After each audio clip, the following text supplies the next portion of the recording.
Tom Holland has teased that there are 3 generations of Spider-Man coming to the screen. Okay? Wait, what? Yeah, he's teased that there's going to be 3. Oh, yeah, I was cleaning the chimney. We have no chimney. What?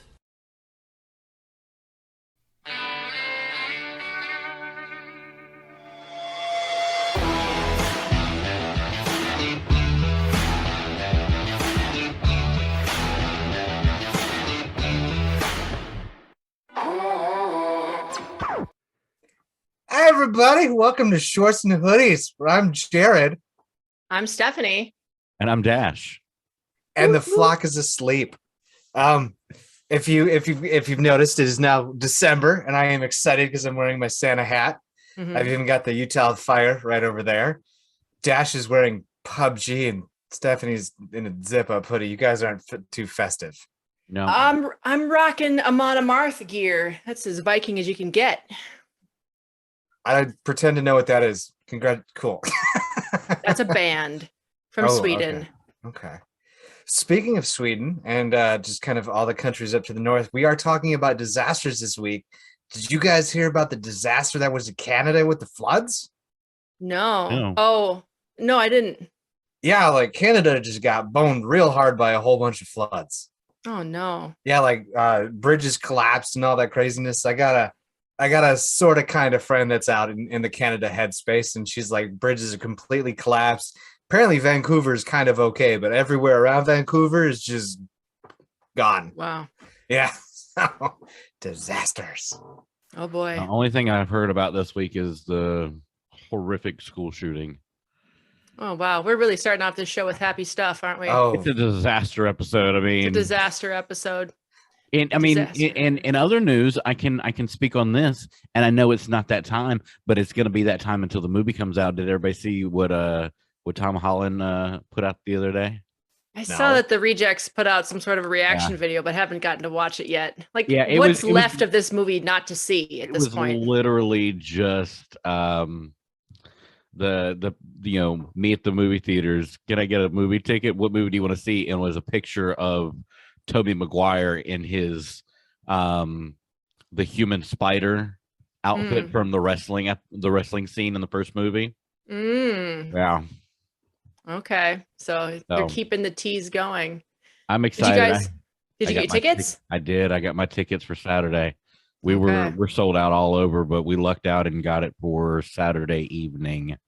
Oh man, 6:00 showing here in Durham. This is our countdown to Spidey. Just every episode, we're gonna have how many days until Spidey? I'm gonna use that spider sense though, and I know I mentioned at the beginning there, but I'm gonna try to convince a gal to go tomahawk throwing with me this weekend. That's what I want to do. Oh, interesting. Yeah, you've never done that? Gone and thrown some tomahawks? Throwing a tomahawk? No. I mean, I am wearing a Viking shirt, so I probably should do that, shouldn't I? At some point. Yeah, I know. The city, so no. Oh. Well, the city that's just north of me, where my parents are, which is actually a pretty decent sized city for Wisconsin. But yeah, like they got the axe throwing, the knife throwing, and all that stuff. You can go hang out with your friends, rent this stall, and just chuck it at hunks of wood all night. Oh, that sounds fun. I know, right? I've done archery, but I have not done axe throwing. There is actually a school here in Minneapolis where you can learn how to wield an axe and a shield like a real Viking. And I'd love to do that sometime, to actually learn how to fight with an axe. I'm sure they do axe throwing there too, right? It's part of combat, but you learn how to do actual Viking combat. That would be super fun someday. See, my question be a disaster though. Longbow or compound bow? Oh, compound bow. Oh, okay. Cheaty bow. Yeah, I'm not strong enough for a longbow. That's like, I'm no Hawkeye. Yeah, my cousin actually had a longbow and I had to shoot it sideways. It's just that you get like right here and you're just like, nope, don't have the strength for it. Wow. Never done anything like that, Dash? No, you don't. I'm a city boy. I don't know. Bring out to my cousins. He's got goats that cut his lawn. That's how country we get. I don't know if I've ever heard something more Wisconsin than the sentence you just uttered. I have a cousin who has goats who mow his lawn. Yeah, Dairyland Diaries. He just kind of moves the fences around to wherever it needs to be mowed down, and that's how he knows his life. His wife's got ducks. They just built like a chicken coop, and I think my mom even was like, he's got a donkey. So I was like, all right. Oh man. Well, I suppose people that raise cattle, right? It's essentially what the cows do, right? They move them from field to field and they groom the grass a little bit and eat it. His dad was big into like nature, and like he was a geologist for a little while, and then all of a sudden, he's like, I'm gonna go off and do my own thing. Gets married with a woman who's like totally into the same things he is, and they're just hardcore nature. Like he's got his own forge. He built his own Thor's hammer and built like like cousin's a little nuts. I love him to death, but he's awesome. Speaking of archery, has anybody watched the first couple episodes of Hawkeye yet? I've watched the first episode and part of the second episode, and unfortunately got spoiled that there's a big thing in episode 3. Yeah. I'm not saying what it is. People need to stop putting shit in their thumbnails. I know, that's really annoying. I'm really kind of perturbed about it. I'm happy about what it is, if it's true, but I'm annoyed that I couldn't find it out on my own. No, I think I'm gonna start hanging out where I hang out, guys. Like I don't watch any of that nonsense.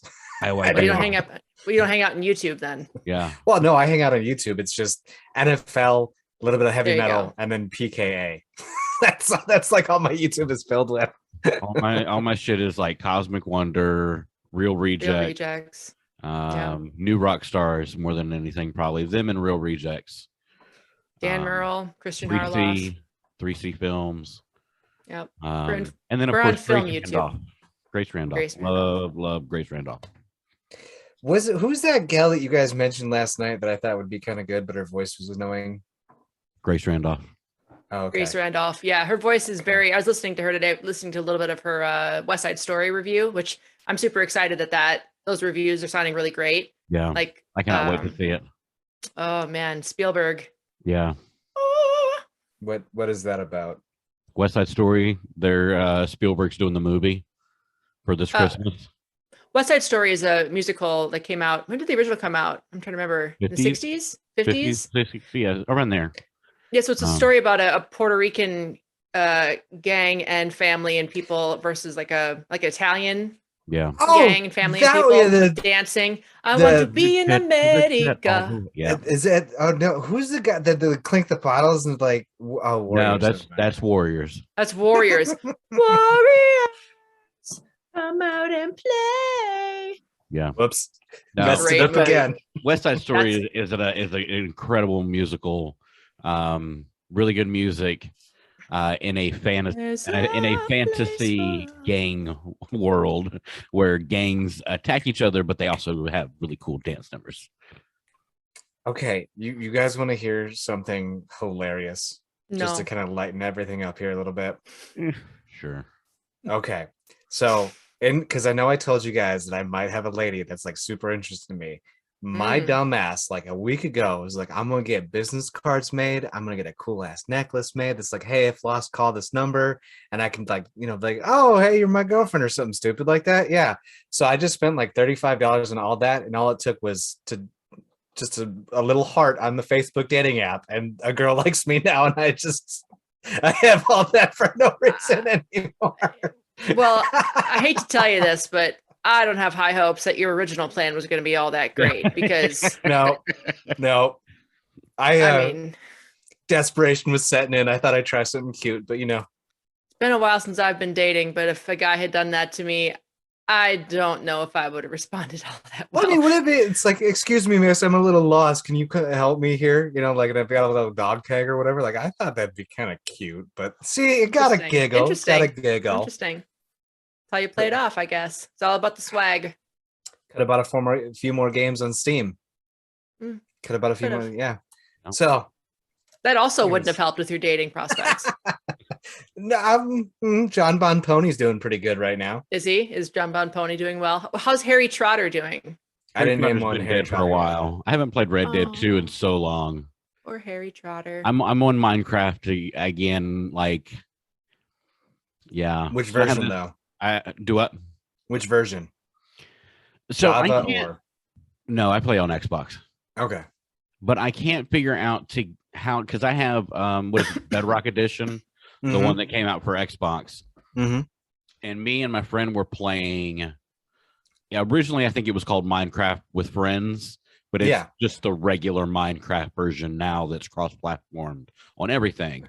Oh, And I can't figure out how to bring my Xbox world onto that. the seed information. You might have to create your own server, or you might have to import the seed on over to your own server.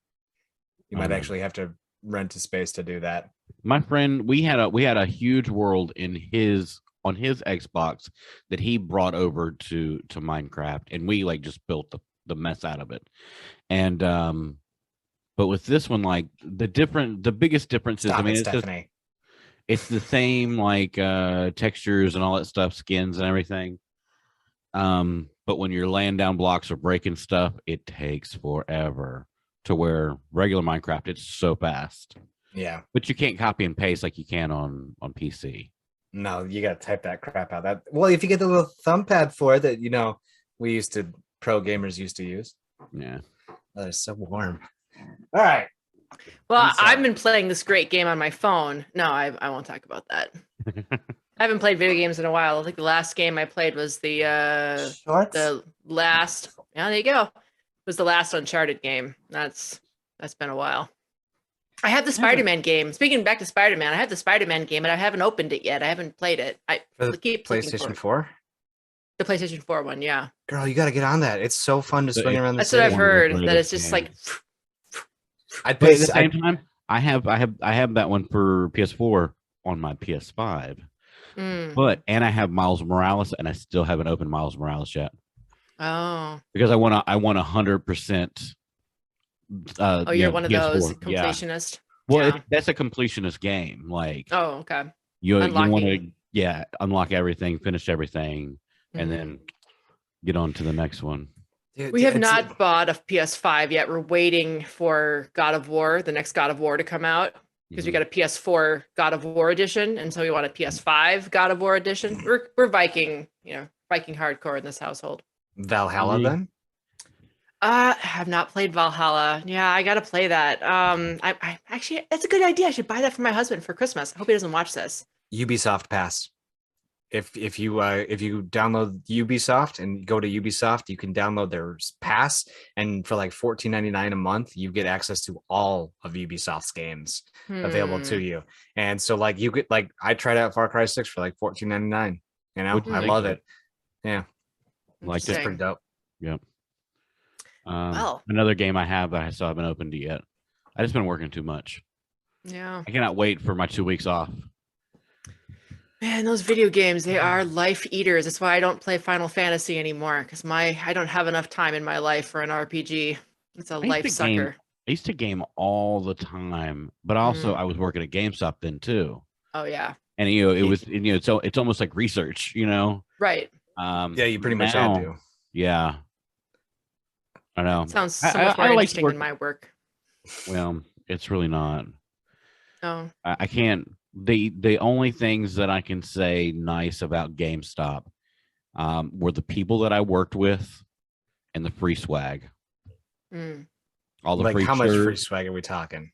Free shirts, free games, so much stuff, dude. Yeah, like how new are the games though?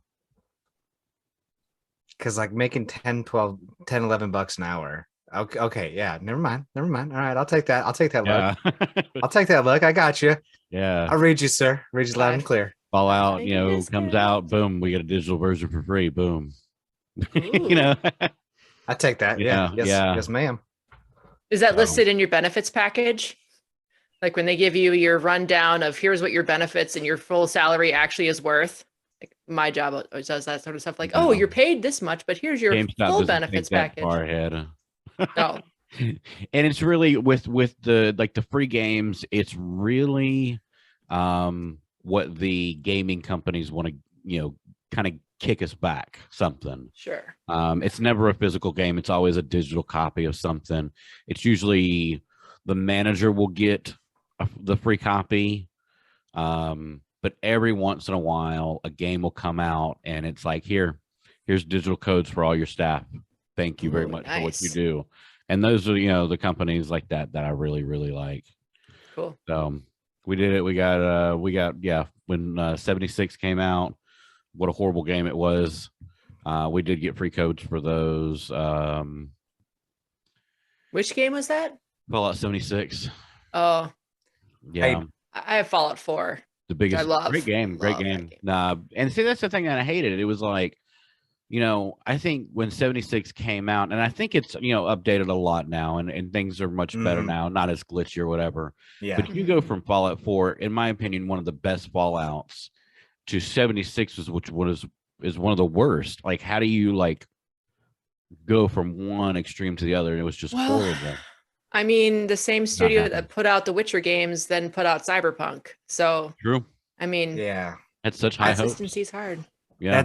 That's one of those things that I think a lot of people were pissed off about, is when you have your expectations. I mean, kind of like for some of the Marvel movies, like with Eternals, it's either people love it or hate it.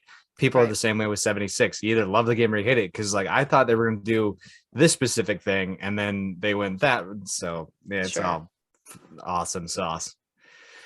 Well, if I can offer a segue into anything, Yeah. we're talking about Fallout and then disasters and everything. This is our top 10 minutes. There we go. Look at that. Oh, look at that. You did it. Problem is, if you call out the segue, then it.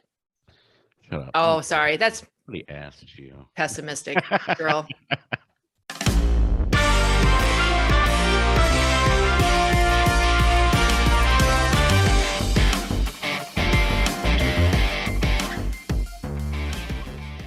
Debbie So here she Downer. is. Here she is falling asleep in the middle of our conversations, and she's calling out stuff.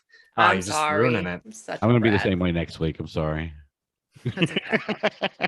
On the racing episode. Yeah. That's And I shouldn't be. I live in North Carolina. Like, this is the Exactly. I'm the shocked. birthplace of racing, of like NASCAR. I'm shocked that you're not into racing, but hey, No, and I think what it was, like at one time I was a big racing fan.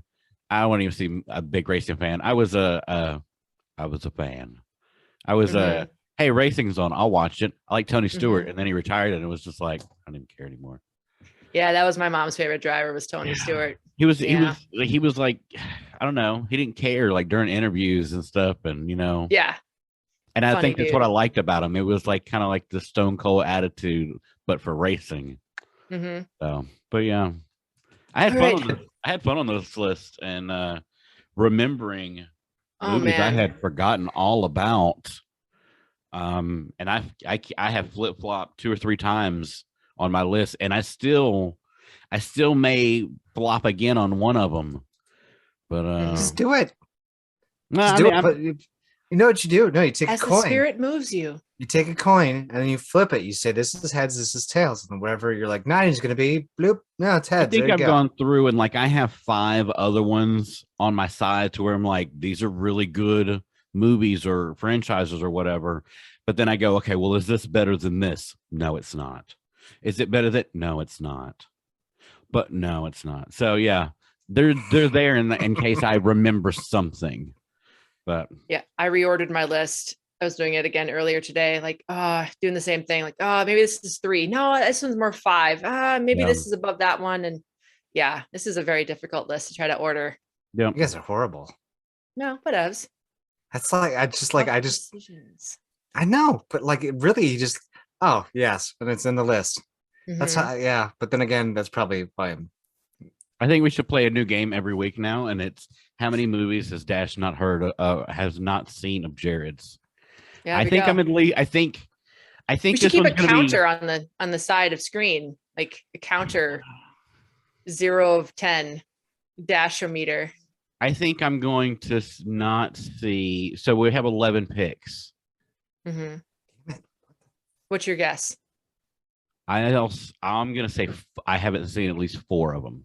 4 of them? So yeah, we'll go Price is Right rules. Closest to without going over. No, not 15. 11, technically. Yeah. No, so he hasn't seen 11 of the movies I've watched this far. No. I haven't seen 4. Oh. That's what we think. 11. We're guessing. No, because like you were 7 for 10 on my last list for missing out. And then are Disney, you guessing for this list? For this list. Oh, I'm dumb. I was thinking. Okay, I was thinking. I was grand gonna scheme. say stop calling yourself dumb, but in this case, no, you're kind of dumb. I'll I take will that. say so. Yeah, if that's Heart. 11 or 4, 5, 6, 7, 8, Lungs. 9, 10, I will have seen 7 of them. Okay. So so you're saying you out of these disaster movies, how many are you saying? I will have seen 7. I think 7 of them. Okay. I will have seen Okay. 7. I think. All right. All right. All right. We'll see. Oh, I gotta get my list here thing, so I can write. People down in the numbers. comment section, put down what you think Dash is going to have before we get to it. That's such a and that's silly the- call out. And that's the other thing too that I want to do another call to action. Give us your top 10. What is There you go. your top 10 disaster movies? And this Mhm. is covering everything from natural disasters to man-made to single instances. If it's a disaster, it's a fucking disaster. Mhm. Not disaster in the movie of like The Room. That's a but- disaster. That's a good disaster, though. Yeah. Ugh. That's If they get it right, Dash, if they get it right, how many movies you haven't seen of mine in the comments down below, and you got to timestamp it here, fellas. I will do a movie review that they want. I Okay. will. I'll pick a trailer and I'll watch a trailer and I'll give them my honest to God opinion. I know my opinion is usually I don't know what the fuck I'm watching, but that's about as good as it gets. In every movie that has like a bunch of information, there's always that everyman character that, is the one asking the questions for the audience as the conduit for the audience's questions in the plot. That's you, Jared. Good. You're the everyman in this podcast. I will be subpar for the rest of my life. I can. That's not what I meant. Who's starting this bitch off? I'm starting it today. Good. All right, let's go, Dash. What's your number 10? Oh, my number 10. This is a movie I had forgotten all about. I'm not gonna ramble on about this one too much because I only remember seeing it once or twice. I remember how really interesting and kind of out of left field it was, but I remember the ending of this movie was so in your face. Nicolas Cage, The Knowing. Oh, I haven't seen that. It was I'm Wait. 1 for 10. I'm 0 for 1. That's the one where he like visits a field or some shit, right? right, and like his Okay. daughter, and like Yeah. This where he knows the future like 3 minutes ahead of time, something like that. Yeah. So, in a nutshell, years ago, the school did like a what do they call the little vaults that you put underground? A time Oh, capsule. the time time capsule. capsule. Right. And this girl writes all these numbers down, puts it in there, Okay. and it's like 40 or 50 years later, something like that. They unlock the thing and they find this, and the daughter like starts understanding what it is. And Nicolas Cage, who like of course is like I think he's like a scientist or some shit, starts figuring out that everything, all the numbers have a date and like a latitude and longitude of a big disaster that's happened throughout history. Now the problem is a lot of these things came after it was sealed into the time capsule, and it Ooh. leads up to, spoiler alert, a big thing that happens that it's but Wow, it's what a spoiler. so yeah, no, right. I was gonna say it, I was like, nah, I don't want to give it away because the ending is I wanna see really it. really good. But then it has to like, yeah, you just gotta see it. It's a really interesting take on just what it is. I really don't want to spoil it because it's a really good find if you've never seen Okay. Knowing. It's Nicolas me, Cage Nick not Cage. being really Nicolas Cagey. He's not like unhinged. Yeah. Serious it's- actor. Nick It's a Cage. serious role for him. Oh well, so you yeah, had me at it's- Nick Cage, so I'll definitely be watching It's that. good. So yeah, number 10, Nick Cage, The Knowing. Definitely All good right. check out. Stephanie, what is your number 10? All right, my number 10. I mean, in a fair and just world, I guess this movie really has no place being on anybody's top 10 anything other than terrible B movies. But this is something that I think is the quintessential, it's a TV movie, but it's the quintessential sci-fi garbage B movie that is so bad it's good. And it also has pretty fantastic and hilarious disasters in it. I'm going with 2013's Sharknado. I love Oh my that. god. Oh my god. Oh God. I mean, this movie is so bad. It knows exactly what it is. Ian Ziering and Tara Reid. And the father from Home Alone, John Hurd, is the other character in it. It just a tornado full of sharks. It's so ridiculous. It's the height of the sci-fi ice spiders, sharktopus, monstery movies, but it's disaster, it's weather, it's a tornado. And then, not to spoil it, but there's something involving a chainsaw that ends up resolving the final. I might spoil. What am I spoiling? Because I think I've seen 5 of them. There's 6 of them. There's so many of them at this point. I haven't seen 6 of them, but I saw the trailer for it, and it involves time travel. What? Ow. Time travel? No, just I don't. It's so ridiculous. I mean, why not? Why not? I mean, Jason goes to space, so why not? Yeah. The first 2 I thought were, if we're gonna go, this is a good movie or a good disaster. Like for TV and sci-fi, like it was so bad it was good. Oh God, it's like perfect B movie cheese. And if you want to make it even better, I mean, I've talked about Riff Tracks and Mr. Science Theater. The Riff Tracks version of Sharknado is as it is with everything else. So Sharknado, ridiculous. It's so ridiculous, but it's a tornado full of sharks. I don't. I promise you, no other movie on this list is going to have a tornado full of sharks. I can say that right now. Who the fuck greenlit that movie? That's all I'm asking. It's like, who was like, what studio head was like, yeah, that'll rock.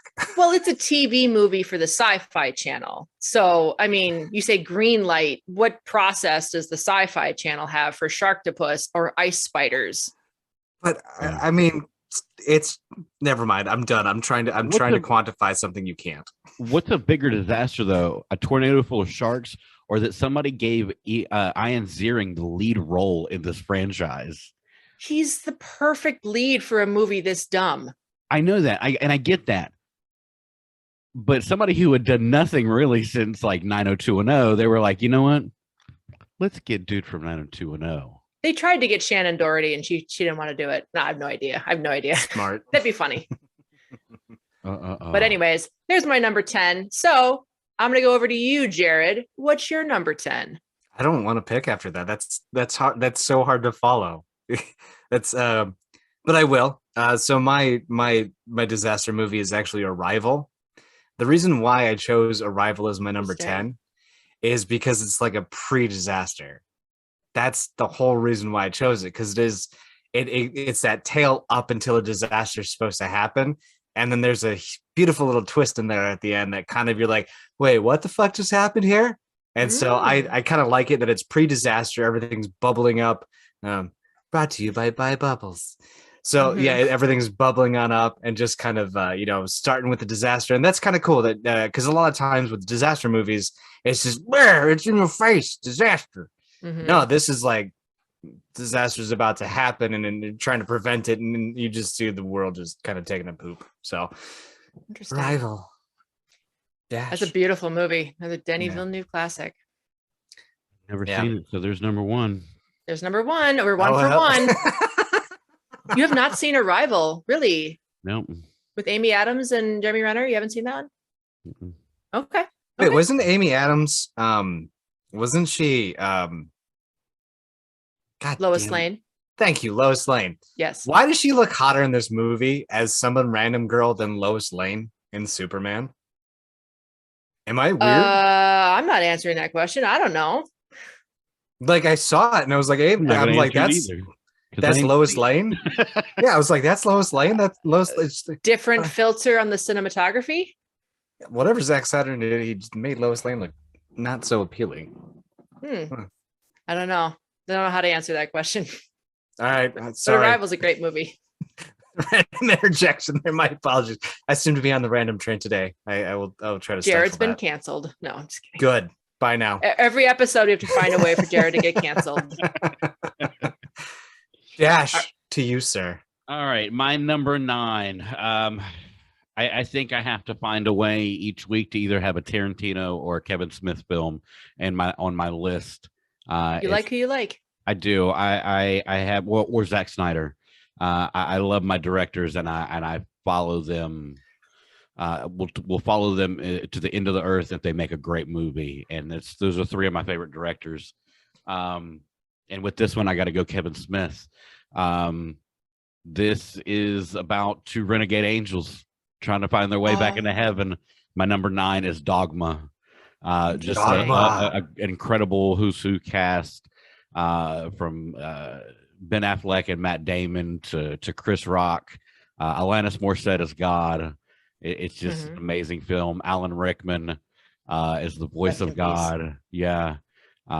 Just no, he wasn't. No, he wasn't the voice of God. The voice of God. You mean he was the voice of God? The name of the angel. Yeah. Yeah. No, Alanis was God in that, and it was great. I love that movie so much. Salma Hayek. Yeah. Jason Lee. Jason Lee as the bad dude. Yeah. So they're surviving a disaster by George Carlin as the Pope. Cardinal Glick. Yeah. It is technically a disaster. Buddy Christ. Yeah. It would have ended all of existence. What was up would be down. If they were to follow through, it was a disaster movie. Number 9, Dogma. But wouldn't you say that the disaster was that God liked to play skee ball a lot, and that's what caused the disaster?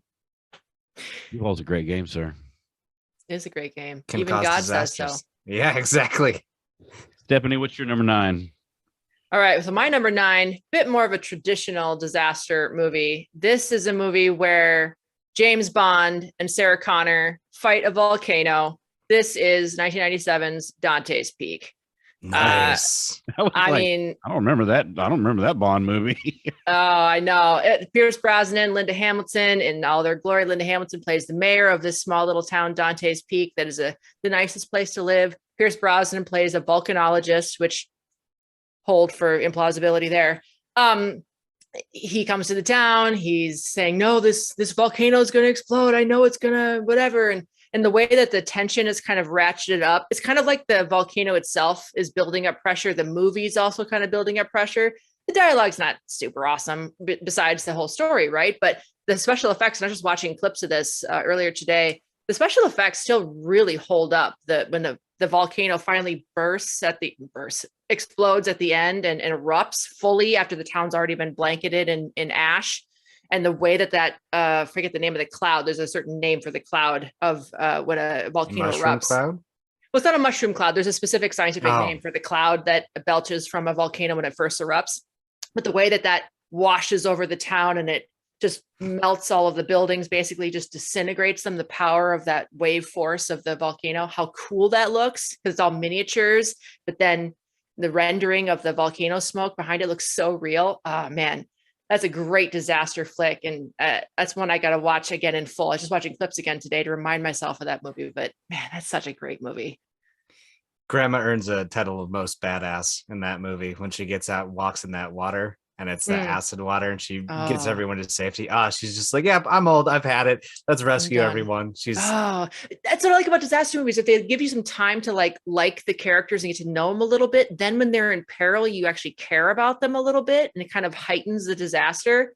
Man, I like that. That's a great destruction porn movie. Yeah. All right, so that was my number 9. So now we're going to you, Jared, for your number 9. 10 Cloverfield Lane. Ooh, good one. Dash, do you seen it? 2 for 2. I saw the first one. And the only reason I did not see 10 Cloverfield Lane is because what was the second movie in the Cloverfield series? I forget. Because there's 3 movies. Well, it's Cloverfield is the original. I think 10 Cloverfield Lane is the second one, and then the third one is like that paradox in space. I think. Okay. Yeah, then I have no idea why I didn't see that one. But yeah. That's 2 now. I haven't seen. Is this one John Goodman in it? John Goodman. Yeah. And who's the other actress? I have to look her up. I think I actually wrote it down here. No, I didn't. Elizabeth Winstead? Someone like All that. I know is that it. I like just how it was never really explained what happened, but something did, and you don't really get the truth until the absolute end of it. The story unfolds. It is pretty amazing how the story unfolds in a bunker with 3 random people. Because you got John Goodman actually really flexing his acting muscle. I was pretty excited about that. I feel like he kind of carries the movie because it's a lot of that. You guys ever seen the movie Phone Booth? Okay, yeah, like it's movie. Yeah, like because like oh god, what's his name from 24? The dude. Kiefer Sutherland. Yeah, because Kiefer. Kiefer Sutherland, you don't see him until like the last little glimpse of the movie, but like he carries it around. What like Goodman really kind of carries it because the other two actors really kind of aren't that experienced.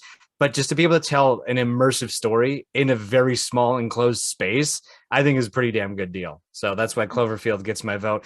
It would have been higher had it not been for the ending. The ending is kind Okay. of banana sandwich bullshit.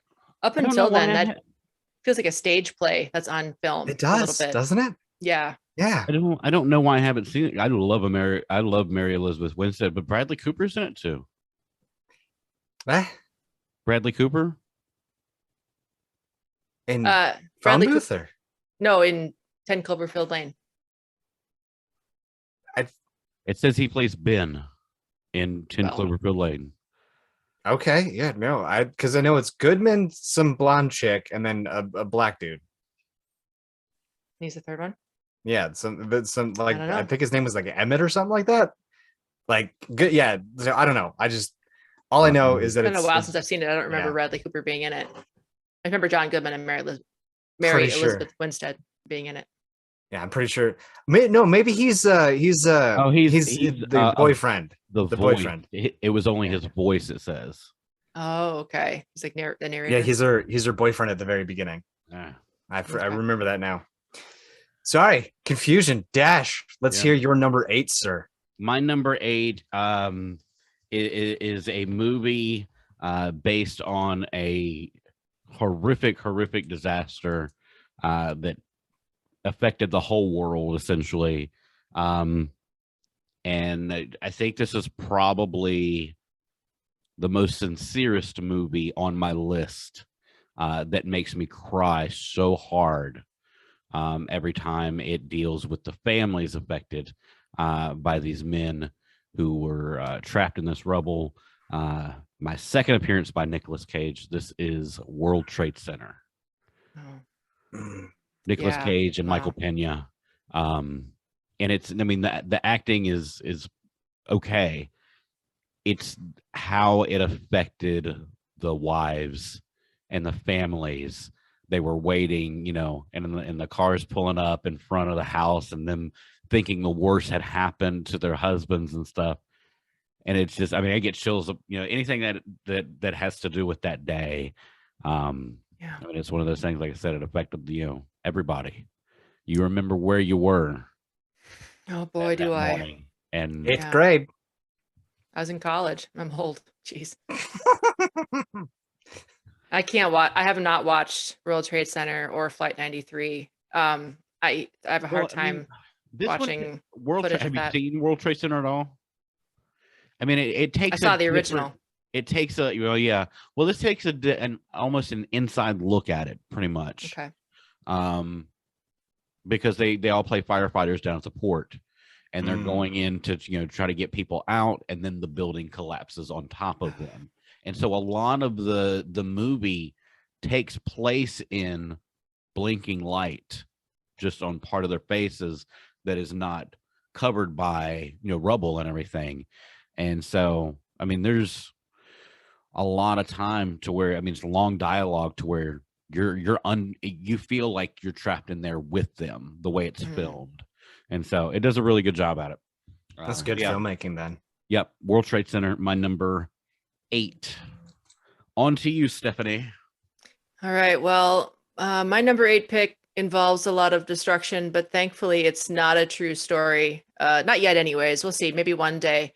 But this is a Steven Spielberg movie, and it is the second pairing of Steven Spielberg with Mr. Tom Cruise. This is 2005's War of the Worlds.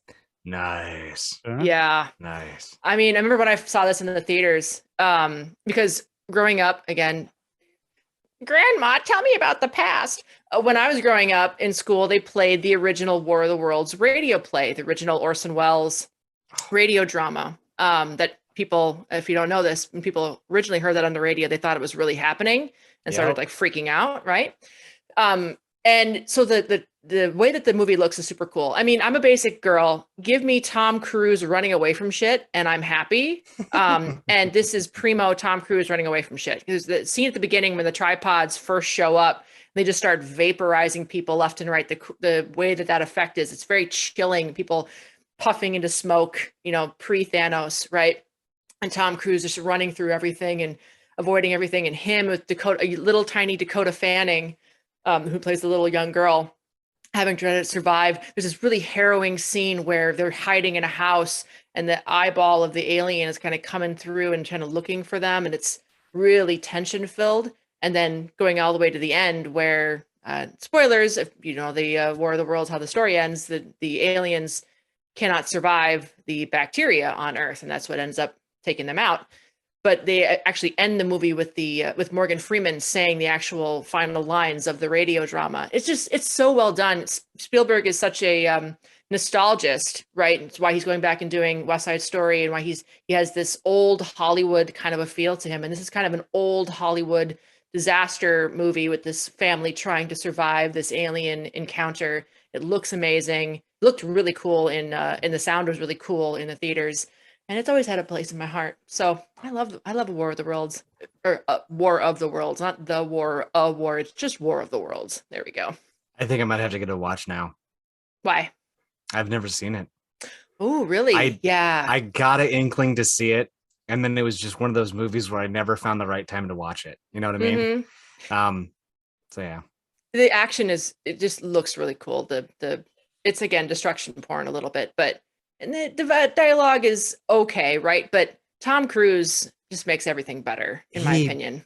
He throws, like, he's either really, really good or, like, he's really, really cheesy to me. And that's why I think I never found that right time where it's like, yeah. So I got you. And that was a bit of Tom Cruise dancing on a couch era. So, I mean, his opinions of him that's probably why. Were a little varied at that point. But, man, I love Tom Cruise. So there's my number 8, War of the Worlds. So, Jared, we're going to you for your number 8. Reign of Fire. I almost picked this one. Nice. Ash, did you see Reign of Fire? Absolutely. Have I seen Reign of Fire? Yeah, this movie rocks. Goody. One of the greatest, just barbaric, like animalistic movies. That's a man movie. Like that's a man movie. I just like it because of the dragon spewing the hellfire all over London. I thought that was kind of dope. It's so cool. I do like that London was the center of the movie. It's not just America, like that's usually where a lot of these places happen. It was a good Christian Bale though. Like that is good Christian Bale. And then I remember Matthew McConaughey, what's his nuts? Matthew McConaughey. Bald. All right. Yeah. I totally forgot his last name while I was writing everything down. Matthew McConaughey. Yes, but that's what I have. You could always remember it like Matthew McConaughey. Now that just reminds me of the no, what was that? Oh god damn it. Stupid joke. No, that movie that he was in that it was like set in the 70s or whatever, and he's that dope smoking dude who's like they always get Dazed older. and Confused. Yeah, Dazed and Confused. That's right. Yeah, they say the same age. That movie's so bad. That's not a lie to get away with in Hollywood anymore. I just like how the Americans come in and they're all badass and they lose like 10, 15 people. And it's like, how have they been fighting this war and just people consistently die at a very, very attrition, like their attrition rate of losses is insurmountable. And you're like, that's how you're in London now. Like, God, you're woefully underprepared. I think it's cool how the dragon eats him at the end though. It's kind of cool. Where he's talk about Viking stuff as he flies towards the dragon with the axe out. That's so metal. That tattoos though, those tattoos were so bad. They were so, and I was young too when I saw this movie. Even when I saw it, I was like, those tattoos are bad. But yeah, I thought Reign of Fire was that's yeah. I don't know. The pyro in me was a little happy. Awesome choice. It's an awesome choice. It was on the list. I was like, oh, do I want to do this? Oh, I'm glad you picked it. So that I didn't have to. All right. Well, we will at least go 1 for 10. Dash. Let's hear what you got for number 7, bud. I'm moving stuff around. That's why if you're watching the show, you see me moving stuff around. And I did. This one originally was at number 6, and then I had one of my 5 on the side.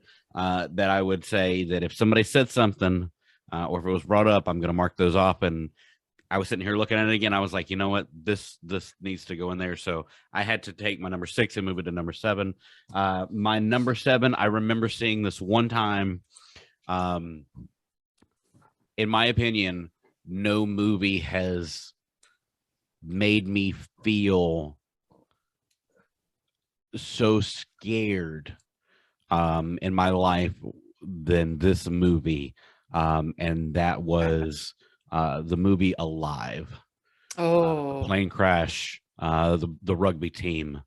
And I had never seen a plane crash in a movie as realistic as this, to where the plane broke apart and people were flying out, and just an incredible story. And then what these people had to go through, from people dying to running out of food, and what are you gonna do? And it was such a it felt so real. Like, it didn't feel like a movie, it felt more like a documentary. But yeah, that is my number 7. I can't speak any more on it, because it's just such a real thing that that happened. But that's where your movies are going so well. Like the real stuff. If we're gonna do counters of how many movies I have not seen Alive, I know of it, I know it exists, and I know what it's about, but I have not seen it. It's intense. Yeah. I will say that the rest of my movies are not as in your face as World Trade Center and Alive. Okay. We're gonna get a little more lighthearted if we can in disaster film. So yeah. Yeah, we're not gonna see the. I was gonna say, we're not gonna see the Sharknado version of World Trade Center, because that's really, really disrespectful. That's a terrible joke. I will say this: Sharknado was my honorable mention. Was it? It was. Wow. Spoilers. So as soon as you just started describing it, I'm a big fan of Sharknado, so I was like, "Oh, she took that one." So I removed that one, and I've been moving stuff around. So all right, but I'm happy where I'm at now. So this is called a draft. That's what you do in a draft. Someone takes your player, you have to rearrange your draft, and you got to get the next player, right? Yeah. You give 2 picks up and take them back. There you go. All right, Stephanie, what is your number 7? Start doing movie trades. I'll give you Dante's Peak for Alive. Oh, that's a weird trade. All right, so we're going to number 7. So this is a real life event. So this is not a funny movie at all. This is actually a very harrowing movie. This is about an event that took place in 2004 in the South China Sea, about the horrific tsunami that overtook all of the areas in the South China Sea, starring a tiny baby Tom Holland in his first big screen role, and also Ewan McGregor and Naomi Watts. This is 2012's The Impossible. I just recently watched this, actually, because I saw it on a bunch of lists for disaster movies, and I'm like, well, I know about this, and I've heard that this movie is very good, and I just haven't seen it. And so I watched it last week. Oh man, the scene at the beginning, the way that, because J.A. Bayona is the director who also did the second Jurassic World movie, Fallen Kingdom. But the way that he stages that opening section, where the family's just, being themselves, they're just having a good time, and all of a sudden, just in the middle of their beautiful vacation, this horrible wave comes through, and the visceral nature of how he stages the tsunami, just the terror you can feel as Naomi Watts is being battered around and flowing down this river. It really focuses on the disaster of that situation, which was dead bodies everywhere, dead dogs, dead everything, the landscape being just completely obliterated. It's a movie that's very sensitive to all of that. But then it's also this story, this real life story. And they had the woman who this story happened to, this family of 5, Naomi Watts' character and Ewan McGregor's character, and their 3 kids. They get separated, but I won't spoil the ending, but it does manage to have a good outcome in the midst of all this horribleness that's in the movie. But just the scene of the wave coming through and the terror that's in these characters, it's hard to watch. It's really hard to watch. And J.A. Bayona does not hold back on some of the injuries that these people sustain. And Naomi Watts gets, if you've watched the Tomb Raider movie or played the Tomb Raider game, right? It feels a little bit like that, where Lara Croft is being battered around a little bit. And it's kind of, it's very it's very difficult to watch these people kind of go through this, but little baby Tom Holland, in his first acting role, he's so great. You can just see this star being born in this little face. He's so emotive. He's so expressive. He's so heart-wrenching in the way that he can just pull at your emotions. And that movie it's awesome. So The Impossible, that's my number 7. There you go. So anything you want to say about The Impossible, gentlemen? Have you seen it? Never seen it. Okay, so You're hitting some heavy fucking notes here, people. Like, this is heavy. Come on. I know. now. I have a thing for something about World Trade Center, notwithstanding disaster movies that actually happened. It's kind of another layer to the story. It's always kind of interesting for me. You guys are so heavy. Jesus. Well, why don't you lighten us up? What you got for your number 7? It's like a C-class movie, though. Just another Christ. No, something that's really heavy. Ice Spiders. Ice Spiders. No, it's actually called Extinction. Oh, I saw this on these lists. I haven't seen this though. Yeah. Dash, have you seen Extinction? Have not. Good. No. Cool. Continue it up.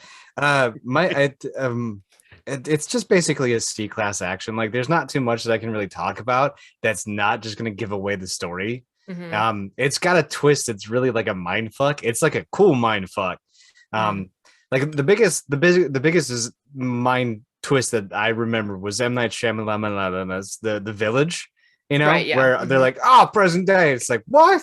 This is a little bit more crazy than that. I think it's Michael Pena's in it, and then some other gal. But like, it tells a story, and then like everything that you thought you witnessed is just spun right on its freaking head, and you're like, oh, interesting. And so yeah, like I would highly encourage you to watch Extinction. It's like a C movie because the acting is kind of bad. Like, nothing against Michael Pena, but something happened between then and Avengers when he Ant-Man. Ant-Man and stepped it up. But yeah, that's my number 7, Extinction. I don't want to give too much away because you start talking. Is it about an alien invasion, or I don't know. I can't say, give it away. I can't say anything because it gives away the twist. Is there good destruction porn in it? It is in a disaster-filled world. Okay. Like, they're living in amongst rubbles of the city. Okay. So yep, that's disastery. Yeah, disaster. I should stop saying the word porn so much. We're gonna get flagged by YouTube.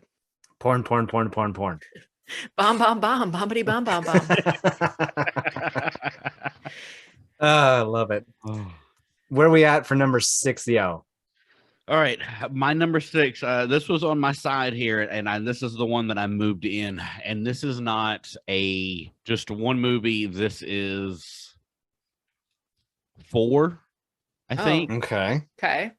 2, 4 moves together, and then 3 2-part. Or number 3 is a 2-part movie. This is the franchise of The Hunger Games. Nice. Okay. I'll accept that. I'm a huge Hunger Games fan. I'm not one of these. Did you read the book? But I did read the book, the first one. I did not read the rest of them. I figure I could get through the book much faster if people just acted it out for me on my TV, and I was right. So, yeah, things changed between the book and the movie. But I love that District 12 is essentially North Carolina. It is like the backwoods out towards the mountains is where it was filmed too. So, yeah, I'm a big Jennifer Lawrence fan, big J-Law. Just everything about it. Philip Seymour Hoffman, one of his last roles. Yeah. Donald Sutherland. Incredible Donald Sutherland. I think my favorite person in the entire franchise is Lenny Kravitz's character of Senna. Yeah. He's just a great actor. I mean, if you saw him in what was Precious, and then he's just a great. He's an incredible musician, like top 5 guitar players for me, and just a great actor too. And his character, Woody Harrelson, is such a great kind of like a kind of, I don't want to say slapstick, but very comedic value to the whole franchise. Cynical. Yeah. The Hunger Games franchise, just in general, that is my number 6 pick. And I didn't want to just go with, say, The Mockingjay, part one and two, because it's everything that leads up from the first one goes into the second, and then the 2/3. So Is it weird that a lot of destruction porn going on in the second one, especially with the sorry, island. Stephanie. No, go ahead. Sorry. I was just gonna say, is it really weird that I enjoyed the killing scenes way too much? Just watching kids killing each other for entertainment. Well, I was like, it was if good. we were in a psychiatrist's office, I would be writing that down on a notepad. And then Jenna Malone's character too, probably one of my second favorite too. And the guy who played Finn, I forget the actor's name. Yeah, it was exactly how I pictured Finn from the books. Right? Yeah. Is that Finn? Right? Is that the right character? The guy with the trident. Yep. Oh man, and Julianne Moore is the District 13. Yeah, such great casting in that movie. It really is awesome, great casting. Yep. All right, Stephanie, what is your number 6? All right. So speaking of well-cast movies, this is a movie with really only 2 people in it, but lots of destruction going on around them. This is our first, well, I guess not really, but kind of, it's science fiction, but also science reality going on. So this is 2013's Gravity with Sandra Bullock and George Clooney. Have you guys seen it? This close to watching it. Okay, so Dash has seen it. You haven't seen it, Jared? Yeah. I highly recommend this movie. So this is Alfonso Cuarón, who did one of the Harry Potter movies, and he's done a couple other great movies, like Children of Men is a great movie of his. But this movie is basically Sandra Bullock is an astronaut out working on the space station, and as the space station is orbiting around, there's a whole bunch of junk in the atmosphere because we have all these satellites and all this debris that's in the atmosphere surrounding Earth. And that's basically going, the speed of the orbit of Earth, which is very freaking fast. Yep. And the stuff rips through the space station. And there's this many of these incredible scenes where there's very little sound because there's no sound in space. Sorry, Joss Whedon. Actually, no, he just does it fine. Sorry, Star Wars, you don't do it right. Incredible. You see all this disaster happening and there's no sound going on. And shot in such a cool way. There's this cool rig. If you look at the behind the scenes of the movie, there's this very cool rig they have Sandra Bullock in, where there's a scene where after that destruction, she's like going end over end off into the dark of space. And it's freaking terrifying. It's terrifying that, there's nothing she can do because there's no impetus. There's no way she can stop herself from this disaster. And the way that the movie is shot, the cinematography, how beautiful the Earth looks from above, and then the way, I won't spoil for you, Jared, because I want you to see it, the way that the story ends, it's a really life-affirming story wrapped around this disaster that happens to these 2 characters out in more like there's 3 characters, but 2 main characters, Sandra Bullock and George Clooney is the other one. But do they fall in love? No. Okay. No, they do not. No, cool. So none of that. Well, cool. This movie also spawned one of my favorite jokes I've heard in a long time, which was Tina Fey at the Golden Globes described this movie. Well, I actually can't say the joke because it kind of ruins it for the movie, but it's a funny joke, so I'm going to do it anyways. She goes, Gravity, the movie where George Clooney would rather float off into space and die than spend 1 more minute with a woman his own age. Yay. I'll take that. I'll go watch it tomorrow. Great joke. Oh my God. But the way that it wraps around, there's a whole backstory to Sandra Bullock's character and like the life affirming lesson that she learns through the story. And then to how it concludes, it's very emotional too, around all of this disaster that's going on around her. So Gravity, beautiful movie. Best Picture nominee, I believe. So there's my number 6. So we're going to you, Jared, for your number 6. Sorry. Bring us back down. Jared wants eggs. He's really hungry. Oh, well, you should have eaten. Yeah, well, that's what happens when you get a sale at the buzzer beater. Ba-bam. So my number 6, Dash, I know you've seen this then, Sully, right? No? Well, I shouldn't say no because I haven't seen it either. So wow. Okay, so we're at 4 now. No, wait, you've seen 2 of the movies in the list? You've only seen 1 of the movies. I've only seen 1 of these movies, and that was Reign of Fire. Oh, that's right, because this is number 6. God, I can math. All right. Sully, Tom Hanks and that mustache. It's just Tom Hanks and that mustache. It tells a really good story. Like, if I'm not mistaken, Aaron Eckhart, I really like that guy. He's like a really good, solid, co-star. He's a great A+ actor as well too in some of the movies, but just I like how it tells the other side of the story, you know, from Sully's perspective and what he actually did instead of just boom, you know, destruction. Yeah. I wanted to see that movie in IMAX. I had a couple of chances to see it and I didn't. I was really upsetting spaghetti. Yeah, I'm kicking myself for that now. But now that I know you can rent out movie theaters, I might just go pay a movie theater a little fun little chunk of change to go see that, because that would be so adorably awesome. That would be really cool. Yeah, my ex-girlfriend at the time, she's like, I don't want to see it. I was like, why? This movie's amazing. And then it was funny because we watched it on DVD afterward, and she's like, that's amazing. We should have seen it. I was like, oh, your couch. So yeah, but yeah, Tom Hanks with that mustache. That's just I love it when a star can pull off something so natural, even though it may or may not have been natural. Well, I mean, portraying a real American hero. I mean, Tom Hanks is good at doing that. The caterpillar, I meant. Oh, you mean the? Yeah, well, he did that in Saving Mr. Banks too. He had a bit of a Walt Disney mustache as well. It was dope though. Dash, I'm sorry. I keep picking ones. Okay. You're just giving Dash homework. You're giving me homework because I haven't seen it either, so I got to go see it. I still got those musicals I got to watch. Yeah, well, I start my Lord of the Rings on Sunday. Alrighty. I think by each Sunday I'm watching one. Especially since I fucking look to see how long these extended versions are. Very, very, very long. Sorry, Dash. Need everybody to be quiet real quick. I'm not sorry. I'm not everybody sorry. Be quiet real quick. And I mean this from the bottom of my heart. Fuck y'all. Okay. Because there's one of them is like, what, 4.5 hours? Deal with it. Like I said, you don't have to watch the extended of Return of the King. You just don't.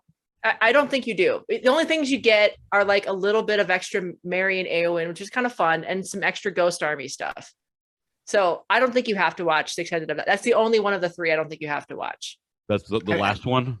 The last one. Yep. Okay, the third that's one. the one that's fucking long, yo. Yeah, I don't think you have to watch that one. Sorry, Jared. I'm gonna override you. I don't think you have to. I'd say he doesn't have to either. I'm saying he doesn't have to either.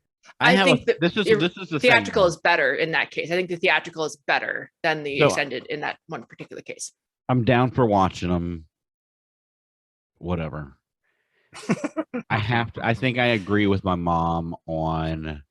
She goes, you know what's going to happen, right? You're going to watch these. These are going to be like 3 of your favorite films that you've ever seen, and I'm afraid of that. It's possible. I'm afraid of that, dude. I am in love with Sicario. I'm in love with the Sicario Day of the Dead. And I remember I put it on my list and I was maybe 20 minutes later, just like, fuck, I gotta watch the movie. So, I mean, I feel you when you pick a trilogy like that, or like when I start, you know, like Band of Brothers or something like that, I'm like, fuck, this is a week-long adventure. But at the end of the adventure, I'm like, yes, it's fantastic. That's good stuff. So yeah, I don't worry, Dash. We'll be here for more support. But you are up, sir. Yep. Mine's number 5. Number 5. We're bringing it to the back half. Alan Ruck, Carrie Ellis. My second. I know what this is.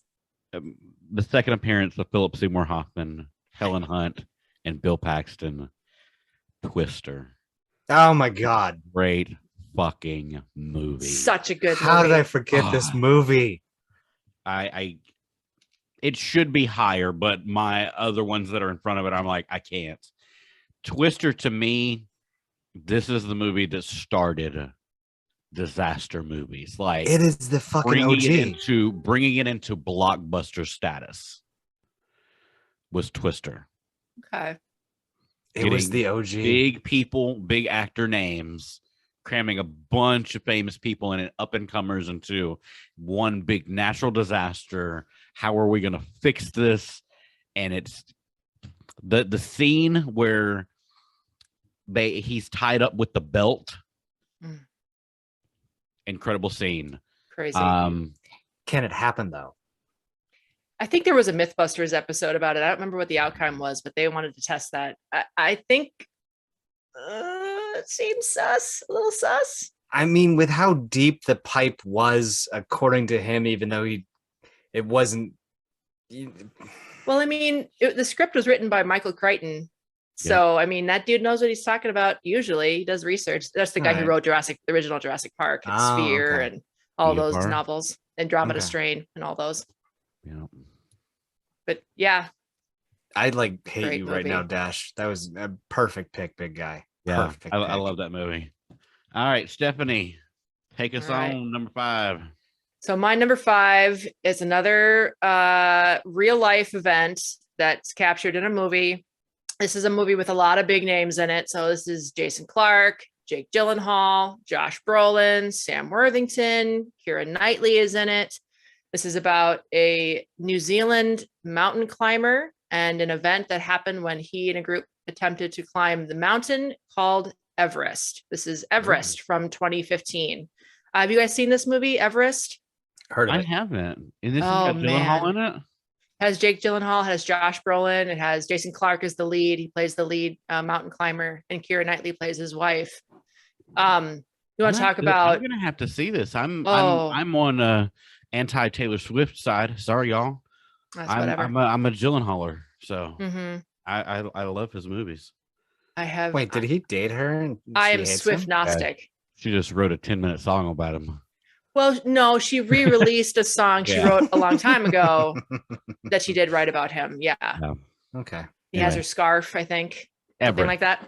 But Everest is an incredible movie. I recommend this movie very highly. It's again tough to watch because the scenes. So what happens is these climbers go up to climb Everest, and as they climb, this terrible storm hits the mountain. I don't know if you guys know about people that climb Everest. It's the deadliest mountain because people die every year. There are bodies that are still up there on the mountain unrecovered because they just can't get to them. Right? It really isn't something that humans should do, but the movie kind of talks about that, about why these people wanted to go up to Everest. Like, why would you want to put your life on the line to do something like this? And one character kind of encapsulates it for me. He says, my kids look at me and they say just an ordinary man.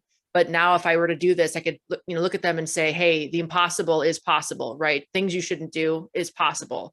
But really, humans are not designed to survive at the altitude of Everest. It's the altitude of a 747. Basically, it's the highest point on Earth. So when the storm hits and these guys are trapped on the mountain, it's horrific. It's absolutely horrific. The CGI, the way that the storm kind of rolls up the mountain is so nerve-wracking. And I won't spoil the ending, but not the happiest ending in the world. Unfortunately, Right. I mean, I won't spoil it. Some people live, some people die. You can find out when you watch the movie, but it's incredible movie. I highly recommend it, especially on a very big screen with a very good sound system, because the sound design in the movie, the way that you hear this storm roll up over the mountain, it's really, really nerve-wracking. So Everest, great movie. Check that out.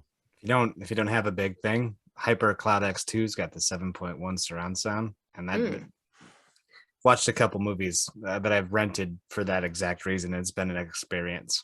Hey, if you can't afford like a big, or surround sound like this, is that a set of headphones or is that an actual system? That's the headphones that I'm using. They Okay. If you turn, because I think you have to turn on the Dolby Atmos for your, it's part of Windows 10, and then you hit the 7.1 surround sound. Like it just it feels like it's legitimately. It takes you a second to get used to, but like it legitimately feels like a very good sound system with your headphones. The 3D adaptive sound. That's awesome. Yeah, it's pretty dope. That would be a movie that would be an interesting massage for your ear holes for sure. So There's a reason why my ears ring. yeah, that could be it. Yep. Yeah, Speaking of ringing ears, we're coming to you for your number 5. That's a terrible segue. I'm sorry. that was garbage. Dash, edit that out. Yeah.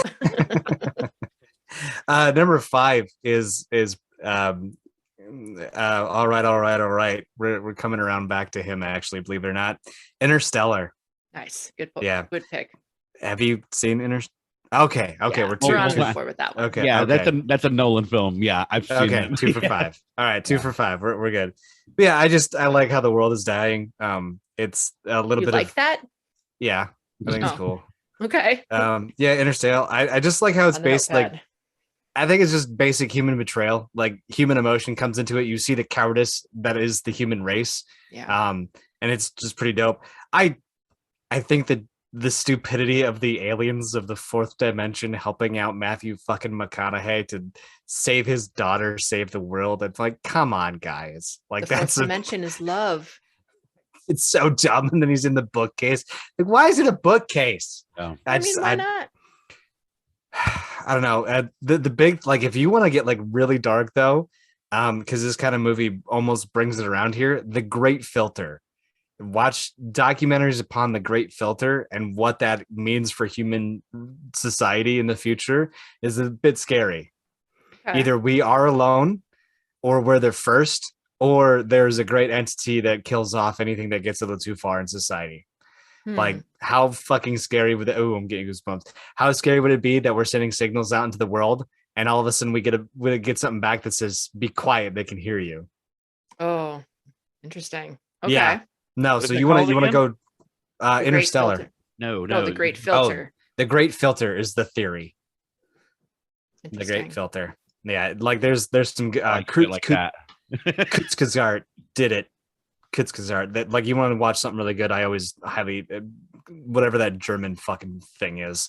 Any kind of like conspiracy theory kind of shit like that, or almost like, oh, Well, it's not conspiracy. But I'm saying like I No. think, but yeah, Well, it's basically like there are three possibilities, and which one do you think is worse? right. You know. Well, as long as Prometheus, the constructors don't, or the architects don't come back. Oh, god damn it. That just tied something into my favorite movie or video sorry. game. No, it's okay. All right. Just- Well, It scissored at the right intersection. Tether me, Dark, please. Oh, good. I knew you'd get that. Thank you. Dash 4. Clean this up. Go to number 4. What is he doing?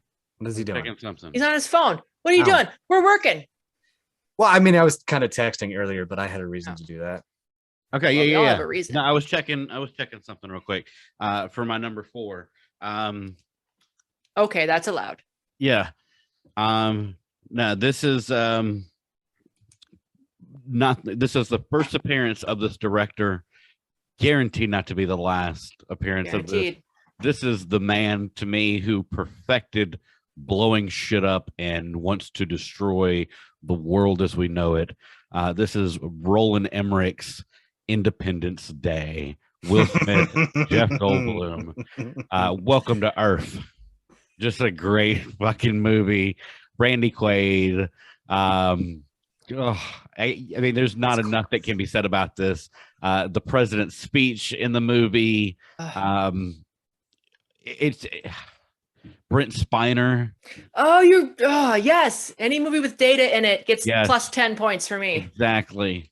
Just so a, close, Dash. it is one of the most.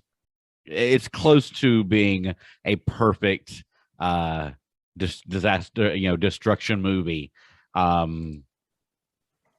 I got other ones that are ahead of it, and even my number 3 is not perfect, but I felt that something needed to go into this to buffer some stuff. I just like Kevin Smith and Tarantino and Nolan and Snyder, Roland Emmerich knows what he's good at, and he's good at blowing the world up. Yeah, he is. One city at a time. Independence Day. My number 4, ID4. Did y'all see the sequel though? No. Yes. Yeah. Yes. What'd you think of the sequel? I loved it. Really? It was dumb enough to be awesome. It was Like- I thought it was nostalgic, Well, like it was just like, how can we make a sequel without making it too like cheesy? And I think they hit that perfect line where they're like, this is about the best it could be. Like this is about the best it could be. Mhm. I don't believe that they should have done a sequel, in my opinion, only because you got rid of the best star from the first movie, and that's Harvey Kind of Firestein. Oh, I think you say Will Smith. No, I gotta Will call Smith my is lawyer. replaceable. Forget my I love Harvey lawyer. Firestein. Yeah. So good. All righty. You want to talk about a sequel that's being too long to be made? District 9 finally got greenlit for the sequel. Really? I District 10. love that movie. I am so pissed because he was like 3 years. I will back in 3 years, and you're just like, oh, and now it's been like 5, and you're like, well, fuck. Longer than that. It's been Yeah. longer than that. Yeah. That movie was so goddamn good. Yep. Made me Sorry. sick. Oh, the shaky cam made me a little ill. right, Miss It's Lady. a good movie though. All right. Well, we're gonna Goes on the overlap. phone. So this is a movie we've already heard of. You took it from me, Dash, and I can't blame you because it is a great movie. We're going back. Yep. Helen Hunt, Philip Paxton, Philip Seymour Hoffman, and Carrie Elways, and of course Alan Ruck. Yep. We are going back to Twister. Movie. Oh. How could I not pick this movie? This movie is so great. This is the movie that got me into being kind of a meteorology nerd, which is kind of a strange movie to do that. But my favorite part of this movie is all about learning about tornadoes and learning about what an F5 is. Funny enough, an F5 in the movie is not what an F5 is now. An F5 is based upon damage amount, and in the movie, they said an F5 was based upon the size of the twister, right? This huge twister. Whatever, that's just my nerd speak, but it really got me into learning about storms and learning about clouds, and that was kind of like a Philip Seymour Hoffman's character, that celebrated nerd that's so into science and so into being a storm chaser and the excitement of it. The poster child for like ADHD in that movie. Yeah, so like just over the top and just like manic energy. Great role for him. Yeah, it's great. And then there's the they're not going to be together, they're getting divorced, that whole backstory. Again, a movie that takes some time to make you care about the characters. You care about Helen Hunt's character, care about her mom, so that her mom's in danger, you like actually feel that, right? So you have the cool disaster porn, and of course you didn't mention the best line in the whole movie of Twister, which is, I gotta go, we got cows. That one. There's a cow. There's another cow. No, that's the same cow. When she's on the phone though with whoever, she's like, I gotta go. We got cows. We got cows. Oh, that scene, yeah. It's just, so funny. Or when they're running away from the tornado, that's funny enough in itself, and they go into the building. We're like, oh, maybe we can find something in here, and it's like the butcher. Yeah. Like they go into the shed that has all the butcher or the shearing equipment or the all these blades hanging from the wall. And you're like, oh, nope, we're not staying here. We're going on. Driving through the house. Oh, cool stuff. Yeah. It's definitely a one of the first movies that I can recall that made you feel like you were in it. They tried their best to make you feel like when they're underneath that little bridge and they're holding on and it's just the wind is just whipping by them. It was great direction on that to make you feel like you were in it. And a little bit of science, right? I like that the climax of the movie is that these scientists are going to get their science information, right? My mom's a scientist, so I'm kind of partial to scientists being the heroes. And these scientists finally get the data that they need to get the map of the tornado. And it's such a cool movie. I love that movie. Michael Crichton again wrote the screenplay. So of course, my dude, Michael Crichton, winning again. So there's my number 4, Twister. Hey, Jerry, all right. Your number 4 Twister? No. Oh, okay. Break up the love fest. Yeah. Twister's not on here. I didn't have Twister. Spoilers. It was like this close to being on. Like I saw it and I was like, no, I can't. That's like they're gonna have that. Of course. We both had it apparently. Number 4 is All Hail the King. Oh, I haven't seen this. No, it's not a movie. Oh. That was just the phrase. All Hail the King. Godzilla 2014. Oh, okay. My bad. There is a movie called All Hail the King. Oh, I wouldn't be surprised. Yeah, I know I'm good at that. But yeah, I just Godzilla 2014, all I wrote was All Hail the King. Mm-hmm. Just he fucks everything. It's great. End of story. This was all the marketing had, all the Japanese writing. Yep, all the Japanese cool. stuff. Yeah, this was the 2014 one, not the Matthew Broderick. Oh yeah, yeah. Yeah, I have to be confused with the 08, which Roland Emmerich also directed that one. Yeah, that's true. No, one of the scenes that caught me was when they were doing the halo jump into the city, and the lightning flashed, and you saw Godzilla. I was like, "Yep, I'm watching it." So cool. Like, I mean, I was gonna watch it before, but I was like, "Yep, watching it." And then he proves why he is the fucking king. Mm-hmm. I have nothing more to say about that movie. It's a movie that keeps like teasing you and then taking it away that you're going to see Godzilla fight, right? Like, they build up to the fight scene and then the door closes and you don't get to see the fight, or they build up to the fight and then it cuts to the television and you see the fight on television. You're like, oh man, I want to see him fight. I want to see him fight.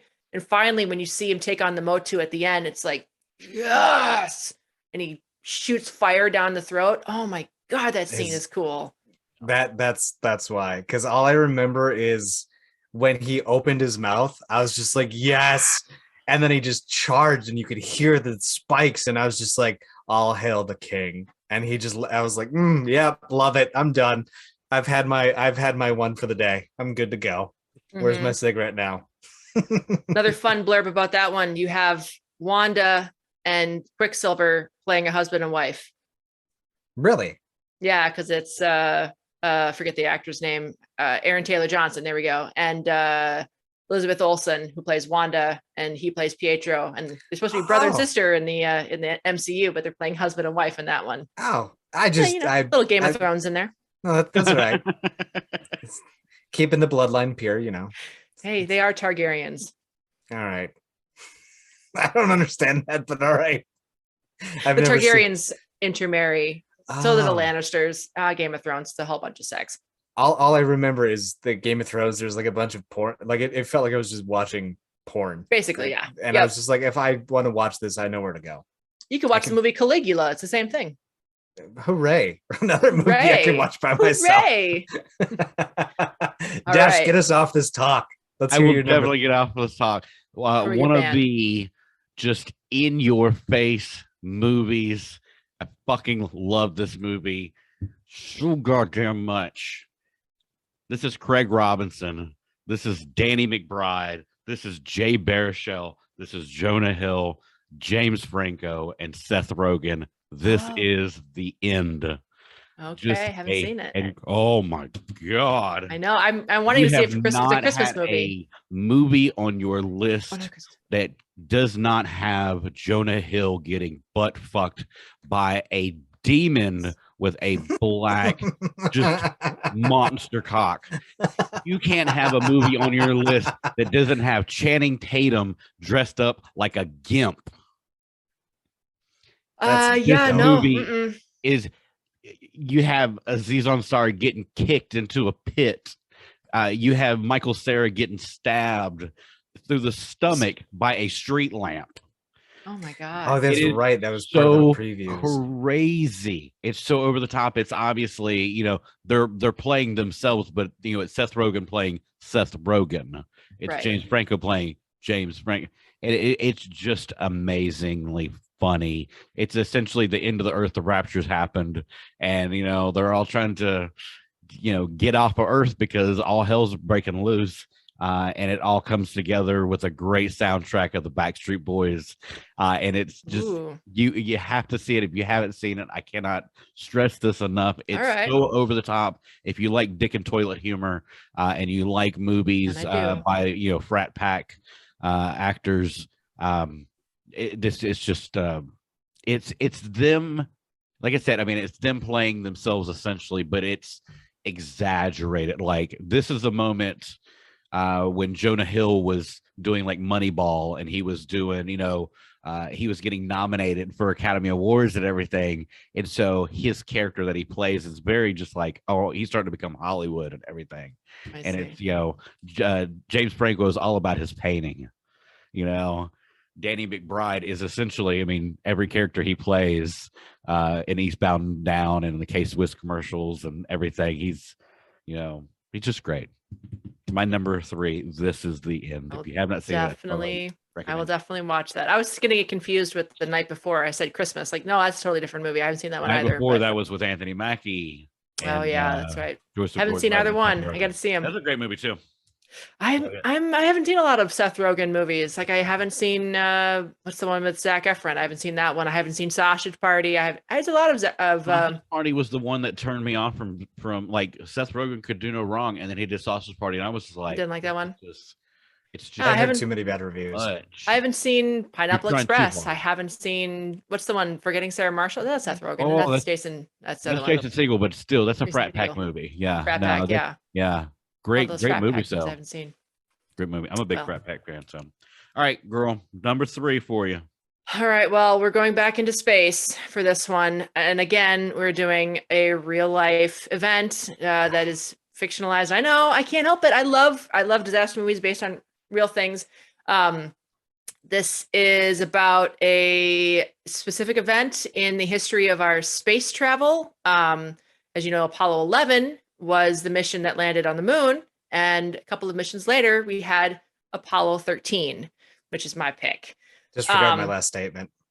What's that? Disregard my last statement. That's a badass movie. It's such a good movie. Oh my God. I mean, Tom Hanks, Bill Paxton, Kevin Bacon, Gary Sinise, Ed Harris. Ron Howard's mother plays Jim Lovell's mother, that lovely old lady in the movie. Such a cute little role for her. His brother. And his brother's in it. Yep. Mm-hmm. Clint is in it. Absolutely. I mean, Ron Howard is he's a very sensitive filmmaker. He really does let his films kind of breathe and lets the characters breathe. And this is really a movie where that sort of sentimentality plays really well, because you have to really connect with these characters that are trapped in space, essentially. The fact that it's a real life thing, right? They actually made sure that they have all the materials that they really did use on the Apollo 13 mission. So in the movie where they're having to refactor the air scrubber so they can breathe again, those are like the real materials that they had to use on the ship. And they actually shot the film with the actors in a drop plane so that they're actually weightless for the scenes. I forget how many, runs they had to do to get all this footage, but they have them actually floating in space, and it looks really cool. The actual disaster when the spark goes off in the air tanks and the ship's flying around, and the scariness of that just being lost in space. And then the ultimate triumph of the human spirit, that these guys managed to get back, even though you know what happens. Like, if you know your history, you know what happens at the end of the movie, or what should happen, but still the way that Ron builds tension through the movie, it's still like, oh, do they make it? Do they not make? Oh, yes, they make it. You have that moment of elation.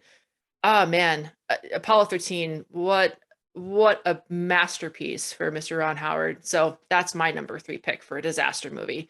The actual triumph of science to get these men back onto Earth. I know what you're getting for Christmas, a science kit. Man, my mom's a scientist. I love science. Science. I'm so like, I hate how well you encapsulate movies that I like too. Like, you just, why do you it's hate like, it? Because you speak for me, like you put it so eloquently, and I'm just like, yeah, they made it. They made I don't know. Oh gosh. It's not hate, it's envy. I just envy how good you are at it then. Oh well, I don't use the big fancy words. I make up for it with being deficient in many other parts of my life. So that's like, I just self-deprecating. I learned extol yesterday, and I got to use it today. Nice. It's always fun to use fun words like that. Like, think about this. I'm sorry. I keep thinking about the movie, like the scene where they have to do the slingshot around the moon to propel them back, and having to keep the Earth in the window, like the nerve wrackingness of that, like trying to do the afterburns, just thinking that these guys actually had to do that. That's what they actually did to get back to Earth. And if they were off by like a half inch, it's disaster. Yeah, they would either skip past, the atmosphere and go off into space, or they'd burn up by going in too deep, ladies. It's not good either way. You had to fit it in there, didn't you? I did have to fit it in there. That's what she said. Oh, you're so good at. Oh my god. Yep. Love it. So there's my number 3. We're going to you, Jared. What's your number 3? This movie's like dark as fuck. All right. Cool. It's called The Road. Oh yeah, I haven't seen it, but I know what it's about. Dash, where are we at now? It stars Aragorn, the manliest man on all of Earth, Viggo Mortensen. Like, I'm more excited to hear how many he hasn't heard from me. Arrival, 10 Cloverfield Lane, Extinction, Sully, and now The Road. Okay, so 5. All right. Yeah. Like, you want to talk about nitty gritty? Like, this movie's got it. Like, cannibalism, just sheer brutality of like this movie. Like, you want to talk about a director who doesn't hold any punches? Pretty much, he just took all the bitter parts of humanity and said, let's make a movie about what happens when the world goes to shit. It's another one of those movies where just nothing happened. Like, it doesn't tell you what happened. Just all of a sudden, we're in the aftermath. We're in Fallout 4 universe. Ammunition is very rare. I think throughout like the whole movie, he's got 2 shots in his revolver, and that's it. Like, it's just the worst of humanity is on display in this movie. my ex-wife had to stop watching the movie with me because she got so freaked out by it. I had to finish it on a laptop afterwards, but like even I had to power through it, and I can watch some shit. Yeah. So yeah, the road is I have to the see road it. is dark. I missed it. I got to see it. Be prepared for some shit. Yeah, though. I've heard it's pretty rough. Yeah. Well, it's There's based on a book. Yeah. Have you read the book? No. I think it's a Cormac. Forget his name, but I'm such a slow reader though. Like, oh, that's all right. Yeah, like I think like 200 pages takes me like a day to read. Like I'm so slow. No. You give me, yeah, it's bad. That's all right. There's one scene that gets me though. There's a shot of something on the road. Go figure. And the color scheme in which it's shot is so insane because like everything's kind of in like a dark grayscale, but this is a little yellow, and you almost immediately like don't know what you're seeing, and then you look at it and you're like, oh fuck, that's disgusting. And it's interesting. The color differential, I didn't think you could do something like that in that movie, but there, if I remember it correctly, it's very grayscale, and then like even if it's just a dull yellow, you're just like, oh, Pops a little bit. I love when movies play with the color scheme of the film to tell a story like that. That's cool. If you watched it, you'll know the scene because that's where the ex-wife quit. Okay. That's where she quit. All right. All You'll know, right. yeah, because once she realized what it was, so Oh, she's out. Okay. Well, I'll have to watch it and I'll report back. tap straight out. Okay. I know Dash is above me technically, so what's up, bud? My number two, the return of Roland Emmerich once again. This time it's Woody Harrelson, Danny Glover, and John Cusack. 2012. Oh, I've not seen it. I almost put that on my list too. 2012, again, a near perfect disaster movie. It's there are some things that are just like, I mean, there's a lot of things you go, I don't know about all of that, but it's like this literally is disaster porn. What he can do with CGI and buildings falling and shit blowing up, and Woody Harrelson is just the crazy conspiracy theorist that a lot of stuff comes true. Things surrounding Yellowstone. Yeah, it's just a great fucking movie. 2012. If you've never seen it, yeah, it's not something you watch to learn shit. Really, it's just sit back and enjoy it so much. Yeah. Yeah, John Cusack. I'm a big fan of John Cusack. So yeah, that's what pulled me in. Well, no, Roland Emmerich pulled me in. You just added that the Cusack one is the cherry on top for me. Yeah, is there something to be worried about where a German guy is wanting to destroy the world? No, there's something behind that. I think you've seen that before in history. Yeah. Oh, you're making that connection. All right, gotcha. Gotcha.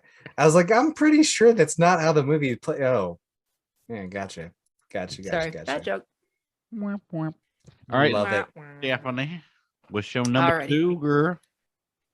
We're overlapping again, Dash. I think it's criminal. You should have this movie higher on your list than the one you just saw. But then again, I haven't seen the one you just talked about, so I can't say it. But my number two is my personal favorite of the Roland Emmerichs. It is Independence Day.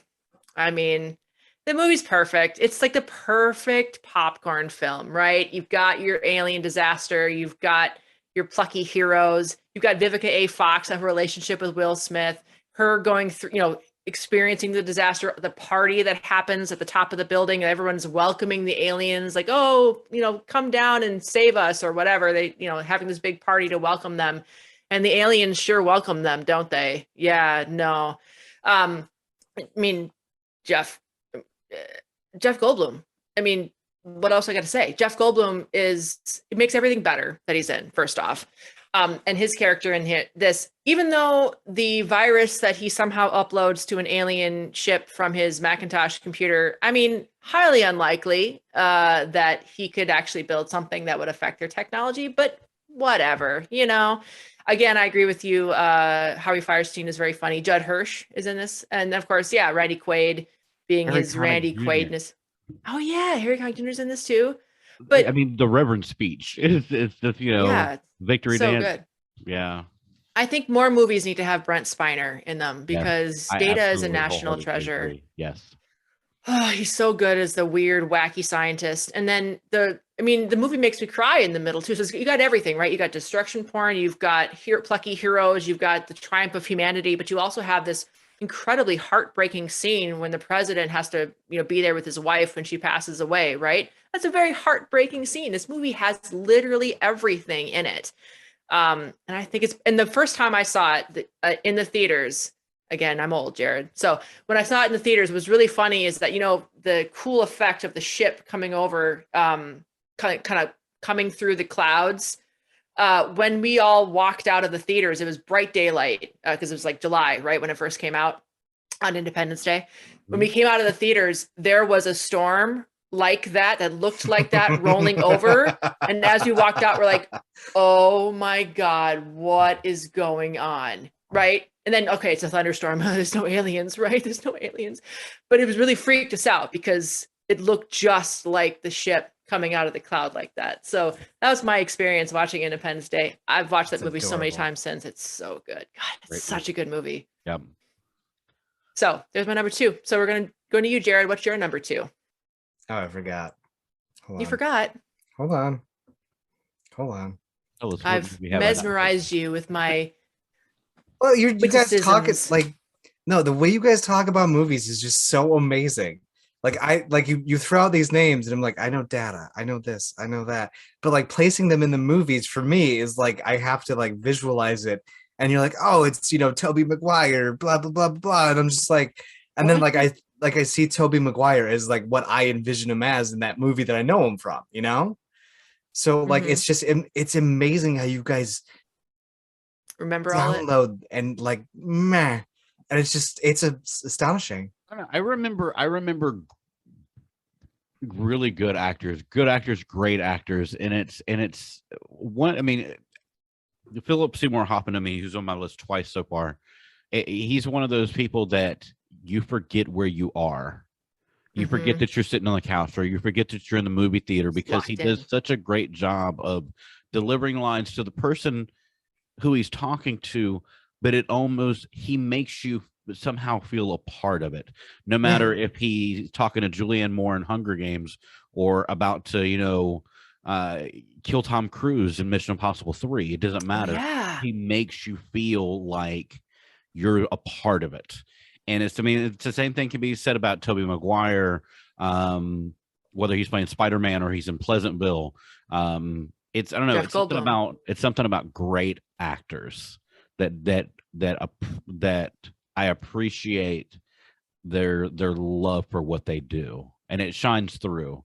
And that's what I think why I sit here and go, Bill Paxton and Twister, or even Alan Ruck's like small role in Twister, and go, the movie wouldn't have been the same without that person. And like they added so much, even with so little dialogue. It's something about it that. Or Carrie Elwes in Twister, seeing the Dread Pirate Roberts being a smarmy a-hole to Bill Paxton. Yeah. I don't know. I just love how you guys do that. That's what it is for. I love movies so much. Yep.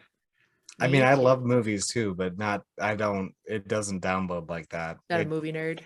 Well, no, I think it's because like I know I've said this a million times to you guys, but like my brain just shuts off. I'm just like, tell me a fucking story. I don't care who's in it. I don't care how bad, like the new Batman with Sparkly McSparkle faces, Yeah. He's done other stuff since Twilight. I know he's done other stuff, but I've not seen it. Robert Pattinson. Like I've never seen any of his stuff. I know him as Good Time. Maybe. Woof. That's a hard movie to watch, but it's really good. But like all I know is I know him as Sparkly McSparkle face. That's where I know him from, because I that's another story. But like I just like that's and everyone's like boo boo boo or Ben Affleck, and I'm like, I know him from like those cheesy rom-coms, and I saw him as Batman. I was like, yes, please. Yes, Batman, yes. Like you are the Dark Knight, sir. So I don't know, like that to me, it just I don't download it like you guys do. I just kind of peruse it, and I think it's so cool that you've let me into your little spaces. So thank you. Join us in our nerddom. Okay, so you want to talk about some nerdy, like again, I'm following the road number here. Number 2? Okay. The Mist. Okay. Even King's the Mist. Purely for the ending. Purely Yeah, for the you told me ending. about this. Yeah. Yeah. So I love how we open a portal to a nightmare that is another dimension here. I know I'm reading my notes. This is horrible. And then I like that there's that little love triangle between Thomas Jane and Laurie Holden. I'm saying those right. Yeah. Did I get them right? I don't know.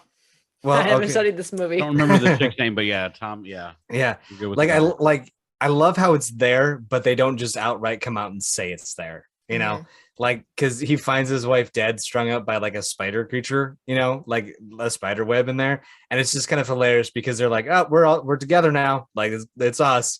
And I just and then the old people that they're with, and then the ending. And then the ending. I have to see this sometime. I know it's again on my list. Like I said, I know a lot about movies I've never seen. Yeah, that's like, be prepared for like a mental breakdown. Oh, great. Both on screen and that's every day for me. Well, this is a bit of a more struggle. Like, it's very plausible, and then it just flips, and you're just like, oh shit. Yeah, I'm done. So The Mist. All right, good choice. Dash. Honorable mentions. That's right. Honorable mention. All right. So, like I said before, Hunger Games was originally an honorable mention of mine. I originally had Cloverfield in there with my honorable mentions. Volcano, we had talked about with your Dante's Peak. Rapture Palooza. Have you ever seen that? No. What's that? It's Anna Kendrick and Craig Robinson plays the devil. Okay. And it's like a fun, wacky, like take on the Rapture. it's okay. If you haven't seen any like Brat Pack movies, and Anna Kendrick's just gorgeous. My future, just everything. 28 Days Later was on my list. Turbulence with Lauren Holly, and just great movie. Airplane, Leslie Nielsen. That was one of my honorable mentions. You stole it. God dang it. Babylon AD with Vin Diesel. Dash. Yeah. You get 5 honorable mentions an episode, bud. Oh, it's all right. These aren't even honorable mentions. This is the stuff that was on my list that didn't make the cut. But my honorable mention is Kirk Cameron's Left Behind. Not to be confused with Nicolas Cage's Left Behind.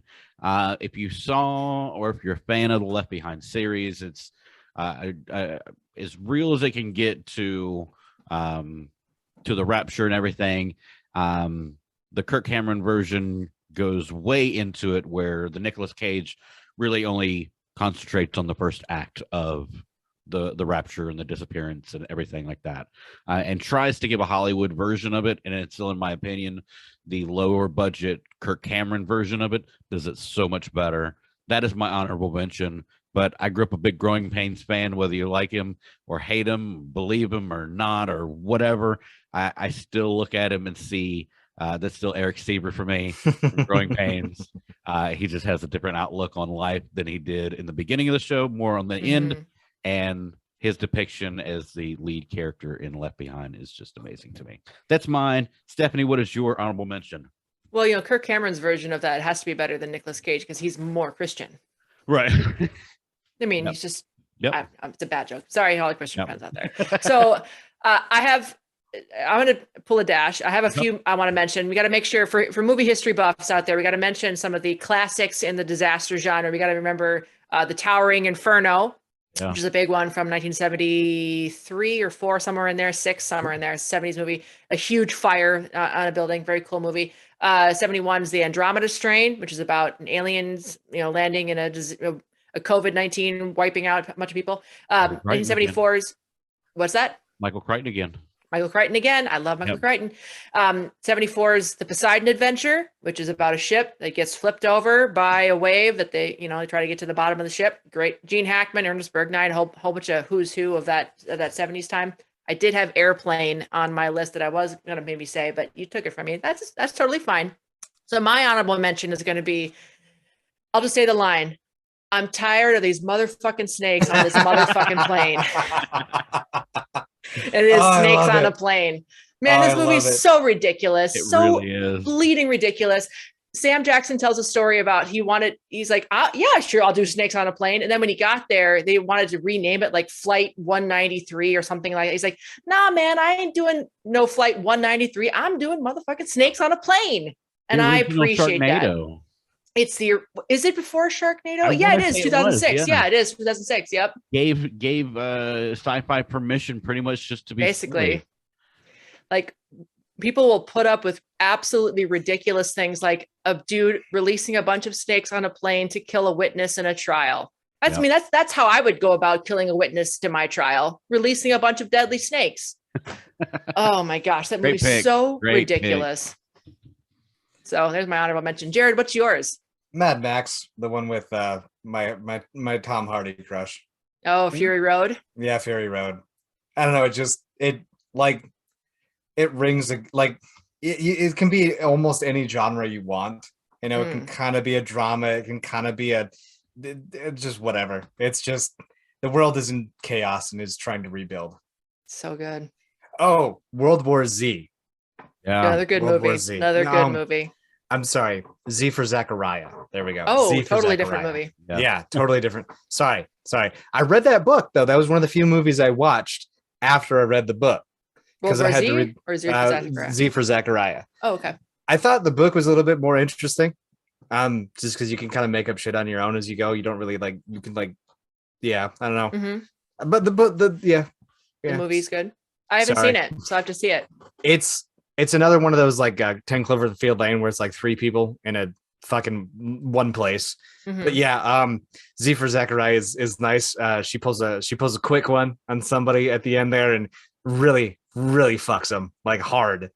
Like it's pretty dope. Like he deserved it though. I'll just say that he deserved it. Okay. You learn real quick that he deserves it.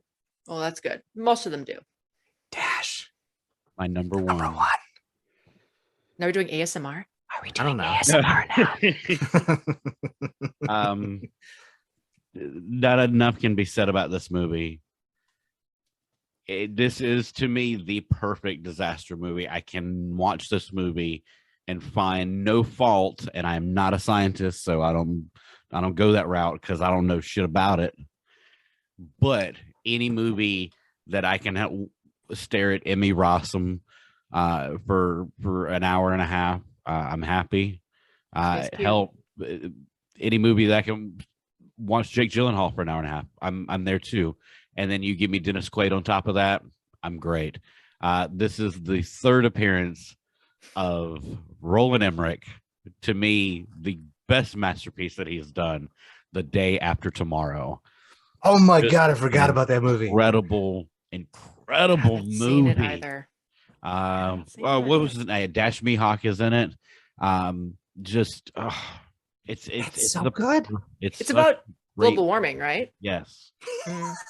It really allegedly is. Yeah. But it's essentially the ice age of the northern hemisphere and everything, and it's just the way it's shot. In an hour and a half movie, I love to where you can have the smallest roles, and you can care about them so much.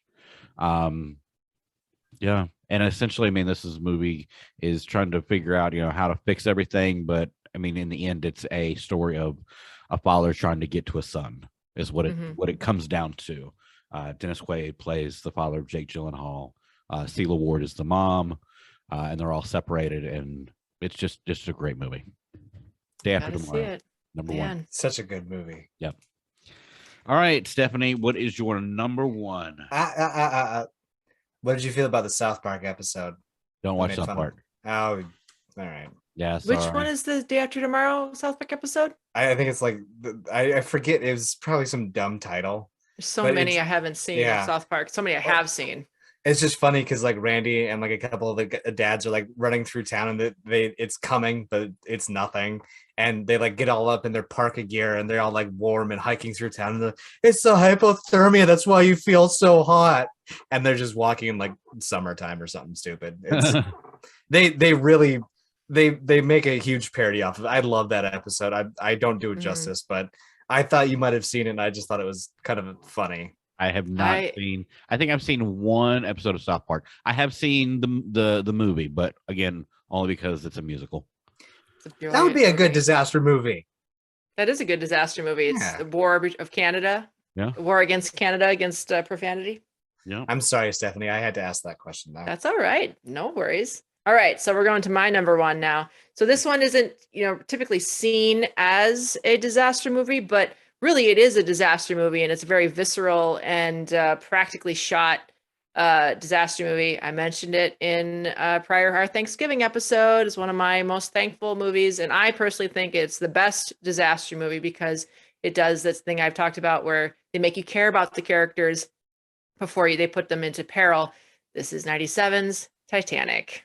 I mean, this is a disaster movie to me because yes, the love story is in it, but think of everything that happens since the ship hits the iceberg, right? The scenes of Jack and Rose having to, muddle their way through the ship as the water is slowly rising, where Jack gets handcuffed onto the pipe and Rose has to find him, and she's wading through freezing cold water the whole way as it, trying to get up the stairs, and the water's coming up to her face and she can't breathe, and it's really claustrophobic. And then as the ship starts to fall apart and it starts to, bend up like this again, as the people are rolling and bung and hitting rungs and falling into the water, and then the ship sinking through the water and sucking them all down. And there's so much disaster porn that's in this movie that I personally think it's the best version of a disaster movie because it makes you care about the characters. It is a real life event. Even though you know the ending, it still makes it a really dramatic sort of a retelling of it.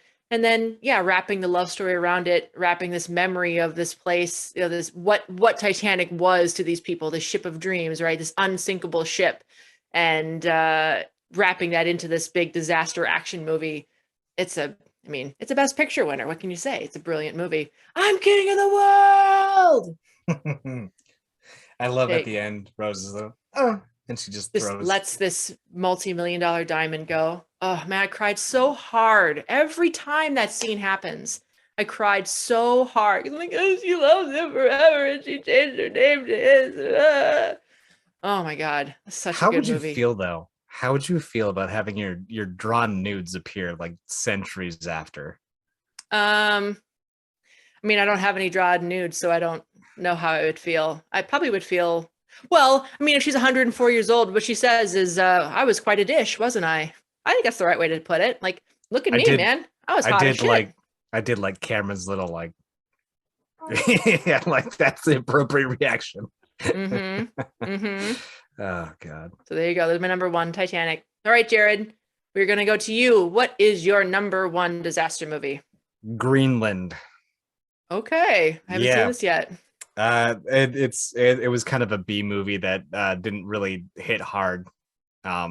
I liked it for the sole reason that they kind of have a B actor in there. If I can remember his, nope, I don't have it written down here. But like it almost feels pretty realistic, like in the fact that like this is something that could happen. Like they actually incorporated members of the military from the security forces guys that were guarding with the guns. You were seeing legitimate active duty military members, or I think they were maybe reservists or something like that, on a legitimate military installation playing military people. It was pretty good. What was that, Dash? I was looking it up because I was sitting here going, was that a Roland Emmerich movie? It wasn't. Gerard Butler's who you're thinking. Yeah, of. Gerard Butler. Yeah. Usually Gerard, I can't believe I forgot his name. I wanted to see it. Yeah. Yeah, but Gerard Butler, like, there's a fight scene in there where, because usually Gerard Butler's a beast of a man, he just fucks up whatever's in his way. But like he has a fight, and you're like, this is Gerard Butler, he can kick some ass. But it's like a real, like, I've never been in a fight kind of person, and like a lot of people have that same visceral reaction where it's like, dude, you just killed a guy, and like they feared for their lives, and it felt pretty damn realistic to me. So and then like the journey, and it just felt like what would legitimately happen if that came to fruition, There's a semi-kidnapping scene in there as well too of a child, which is a little traumatic, but they get their comeuppance. Yeah, it's dope. But yeah, like I love the movie. Like it legitimately shows like all the differences in what society would technically do. You'd have those people trying to save themselves. You'd have the people who are welcoming the aliens on the top of the world, and you have the other ones that are just taking their own road. Yeah. So Taking advantage of humans. I think what we've learned is that humanity sucks. a little bit. And it deserves to be destroyed, according to Roland Emmerich. No. According to Roland Emmerich, he wants the world to be destroyed. Yeah, but if it's going to be destroyed, he's going to do it beautifully. It's going to look amazing. With a great score. Yeah, Oh, I'm not gonna yes. lie. If my world was destroyed around me in that kind of beauty and finesse, I'd go out a big way. Yeah. Yeah.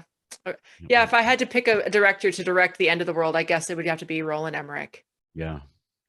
Definitely. Right. Oh my god. So that's our show. We did our draft. That's a good Yay. list of movies. I'm So sorry. I finished 9-2 with you, Stephanie. Jared, Mhm. originally my prediction was I would go 7-4.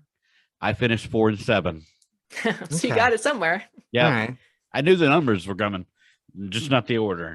Maybe you're All right, so Nicolas you- Cage in the knowing. Yeah. Yeah. Yeah. No, Oh, so Greenland is definitely on my list. I like Gerard Butler, and I remember the trailer vividly, like just like the asteroids kind of things or whatever, everything falling to, and then him and chick from Gotham, and she was in Deadpool, is in that as well. Miranda Oh yeah, that's Baccarin? right. Yeah. Yeah, Maybe. Marina Baccarin. Yep. All I know is Vanessa? it was good. Look different, and Scott Glenn is in it too. Have you ever seen Sucker Punch? He's in Sucker Punch. I have not I- seen Sucker Punch. The chick with the M16 like kind of like turned me onto it, and then I don't know. Mm. Great movie. Well, that other Zack Snyder movie. I know. I All haven't right. seen it. I'm sorry, the opening sucked. My apologies. It's all good, dude. I'm not very good at that stuff. Like I try to like do my own openings for my podcast, and I'm just like, Yeah, I don't. Welcome to the shit show. Let's go, you'll get better at it. dude. I'm biggest I'm thing- almost. The biggest I'm thing almost to at take 100 home is this is the show. This is us. If you want to know more, watch the episodes that came This is before. me. You'll get to Yeah. know us better. You know, That we first see- episode though, Dash's mic was messed up. That's Yeah. that's not normal. No, not at all. That sounds good. Congratulations, Stephanie! Right now, you have the highest video views on the channel with your reaction to Matrix Resurrections. Yeah. So did you guys watch that trailer? I mean, obviously Jared did, but man, I'm so excited for that movie. Oh my God. I want that to be here now. It's my most anticipated after Dune. Matrix has been my most anticipated movie of the year. So I'm so freaking excited to see that. So yeah, check Yeah. out that reaction if you want to. I saw the trailer. I liked it. I have dance on Tuesdays and Wednesdays, so if a trailer comes out on those days, I'm kind of screwed to do. where I'm like I can't do anything. Mhm. But yeah, I'm excited for it. I think the only movies that I'm really like, oh, I cannot wait. Obviously, Spider-Man: No Way Of Home, course. Yeah. and West Side Story. I Yeah, think those that are my looks two biggest great. ones. So other than that, yeah, it's happy Yep. New Year, and then. There's all Um, sorts of good movies coming up Yeah. soon. It's gonna be great. Do we want to give a teaser for next week's episode at all? I know Yeah. I'm super excited about it, and you guys kind of aren't. But next week, I'm excited. I'm excited about picking my movies. sure, But not as happens- excited about What what happens is if I next can't week, get 10? Stephanie? what's that? What Jared? happens if I can't get 10? You can get I 10 fast movies, just fast movies. Okay, so it's just movies. Okay. So our teaser is going to be very fast movies because for any Formula One fans out there, I'm a huge Formula One fan, and this week and next weekend are the last two races of the Formula One season. And so, in honor of the end of the Formula One season, Dash and Jared have been so gracious to let me talk about that a little bit about Formula One and kind of talk about my fandom. And then we're going to talk about the 10 fastest movies. So, like, subscribe, comment, all those things, call to action, so you can be there and watch our 10 fastest movies and see if your list may agree with that. And maybe, like Dash said, put your movies that you want to pick for your 10 disaster movies in the comments. See how many of yours are the same as ours, or tell us why we're wrong. I don't Yeah. mind. Is it can handle bad? Is criticism. it bad? Is it a bad look if I just make all 10 of my movies Fast and Furious and Hobbs and Shaw? I mean, no, I mean, that's there 10 I wouldn't be are multiple disappointed with movies. There are multiple movies. I wouldn't be disappointed with that. Yeah. I mean, I've only seen like a few of them, but I think that'd be kind of cool. You're never gonna understand. And number 3, they go like fast, and it's like super furious. But like number 2, So like fast, really so fucking furious. Anyways, the Fast and the Furries would be a totally different movie. Oh yeah. That's a totally different movie.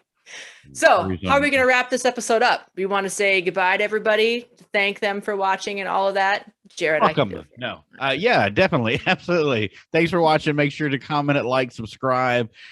Check us out on Twitter, Facebook, Instagram at SNHPOD. That's the SNH pod. Every Friday, every Monday, new episodes. Friday is our main show. Monday, you kind of get a look to see what's coming up on the next episode. It's kind of like our behind the scenes show. No real structure to it, just some good old behind the scenes bullshit.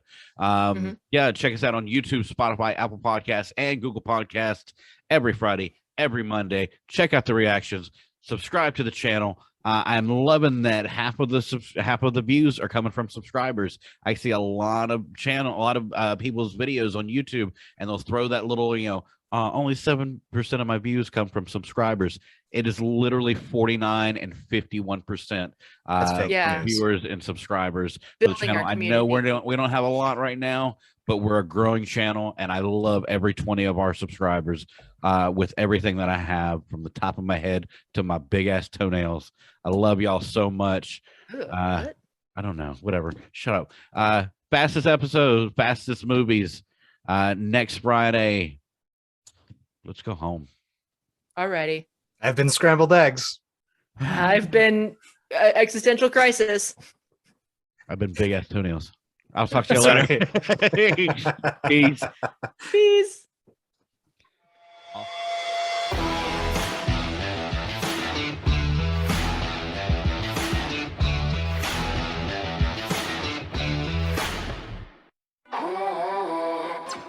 Cut the check.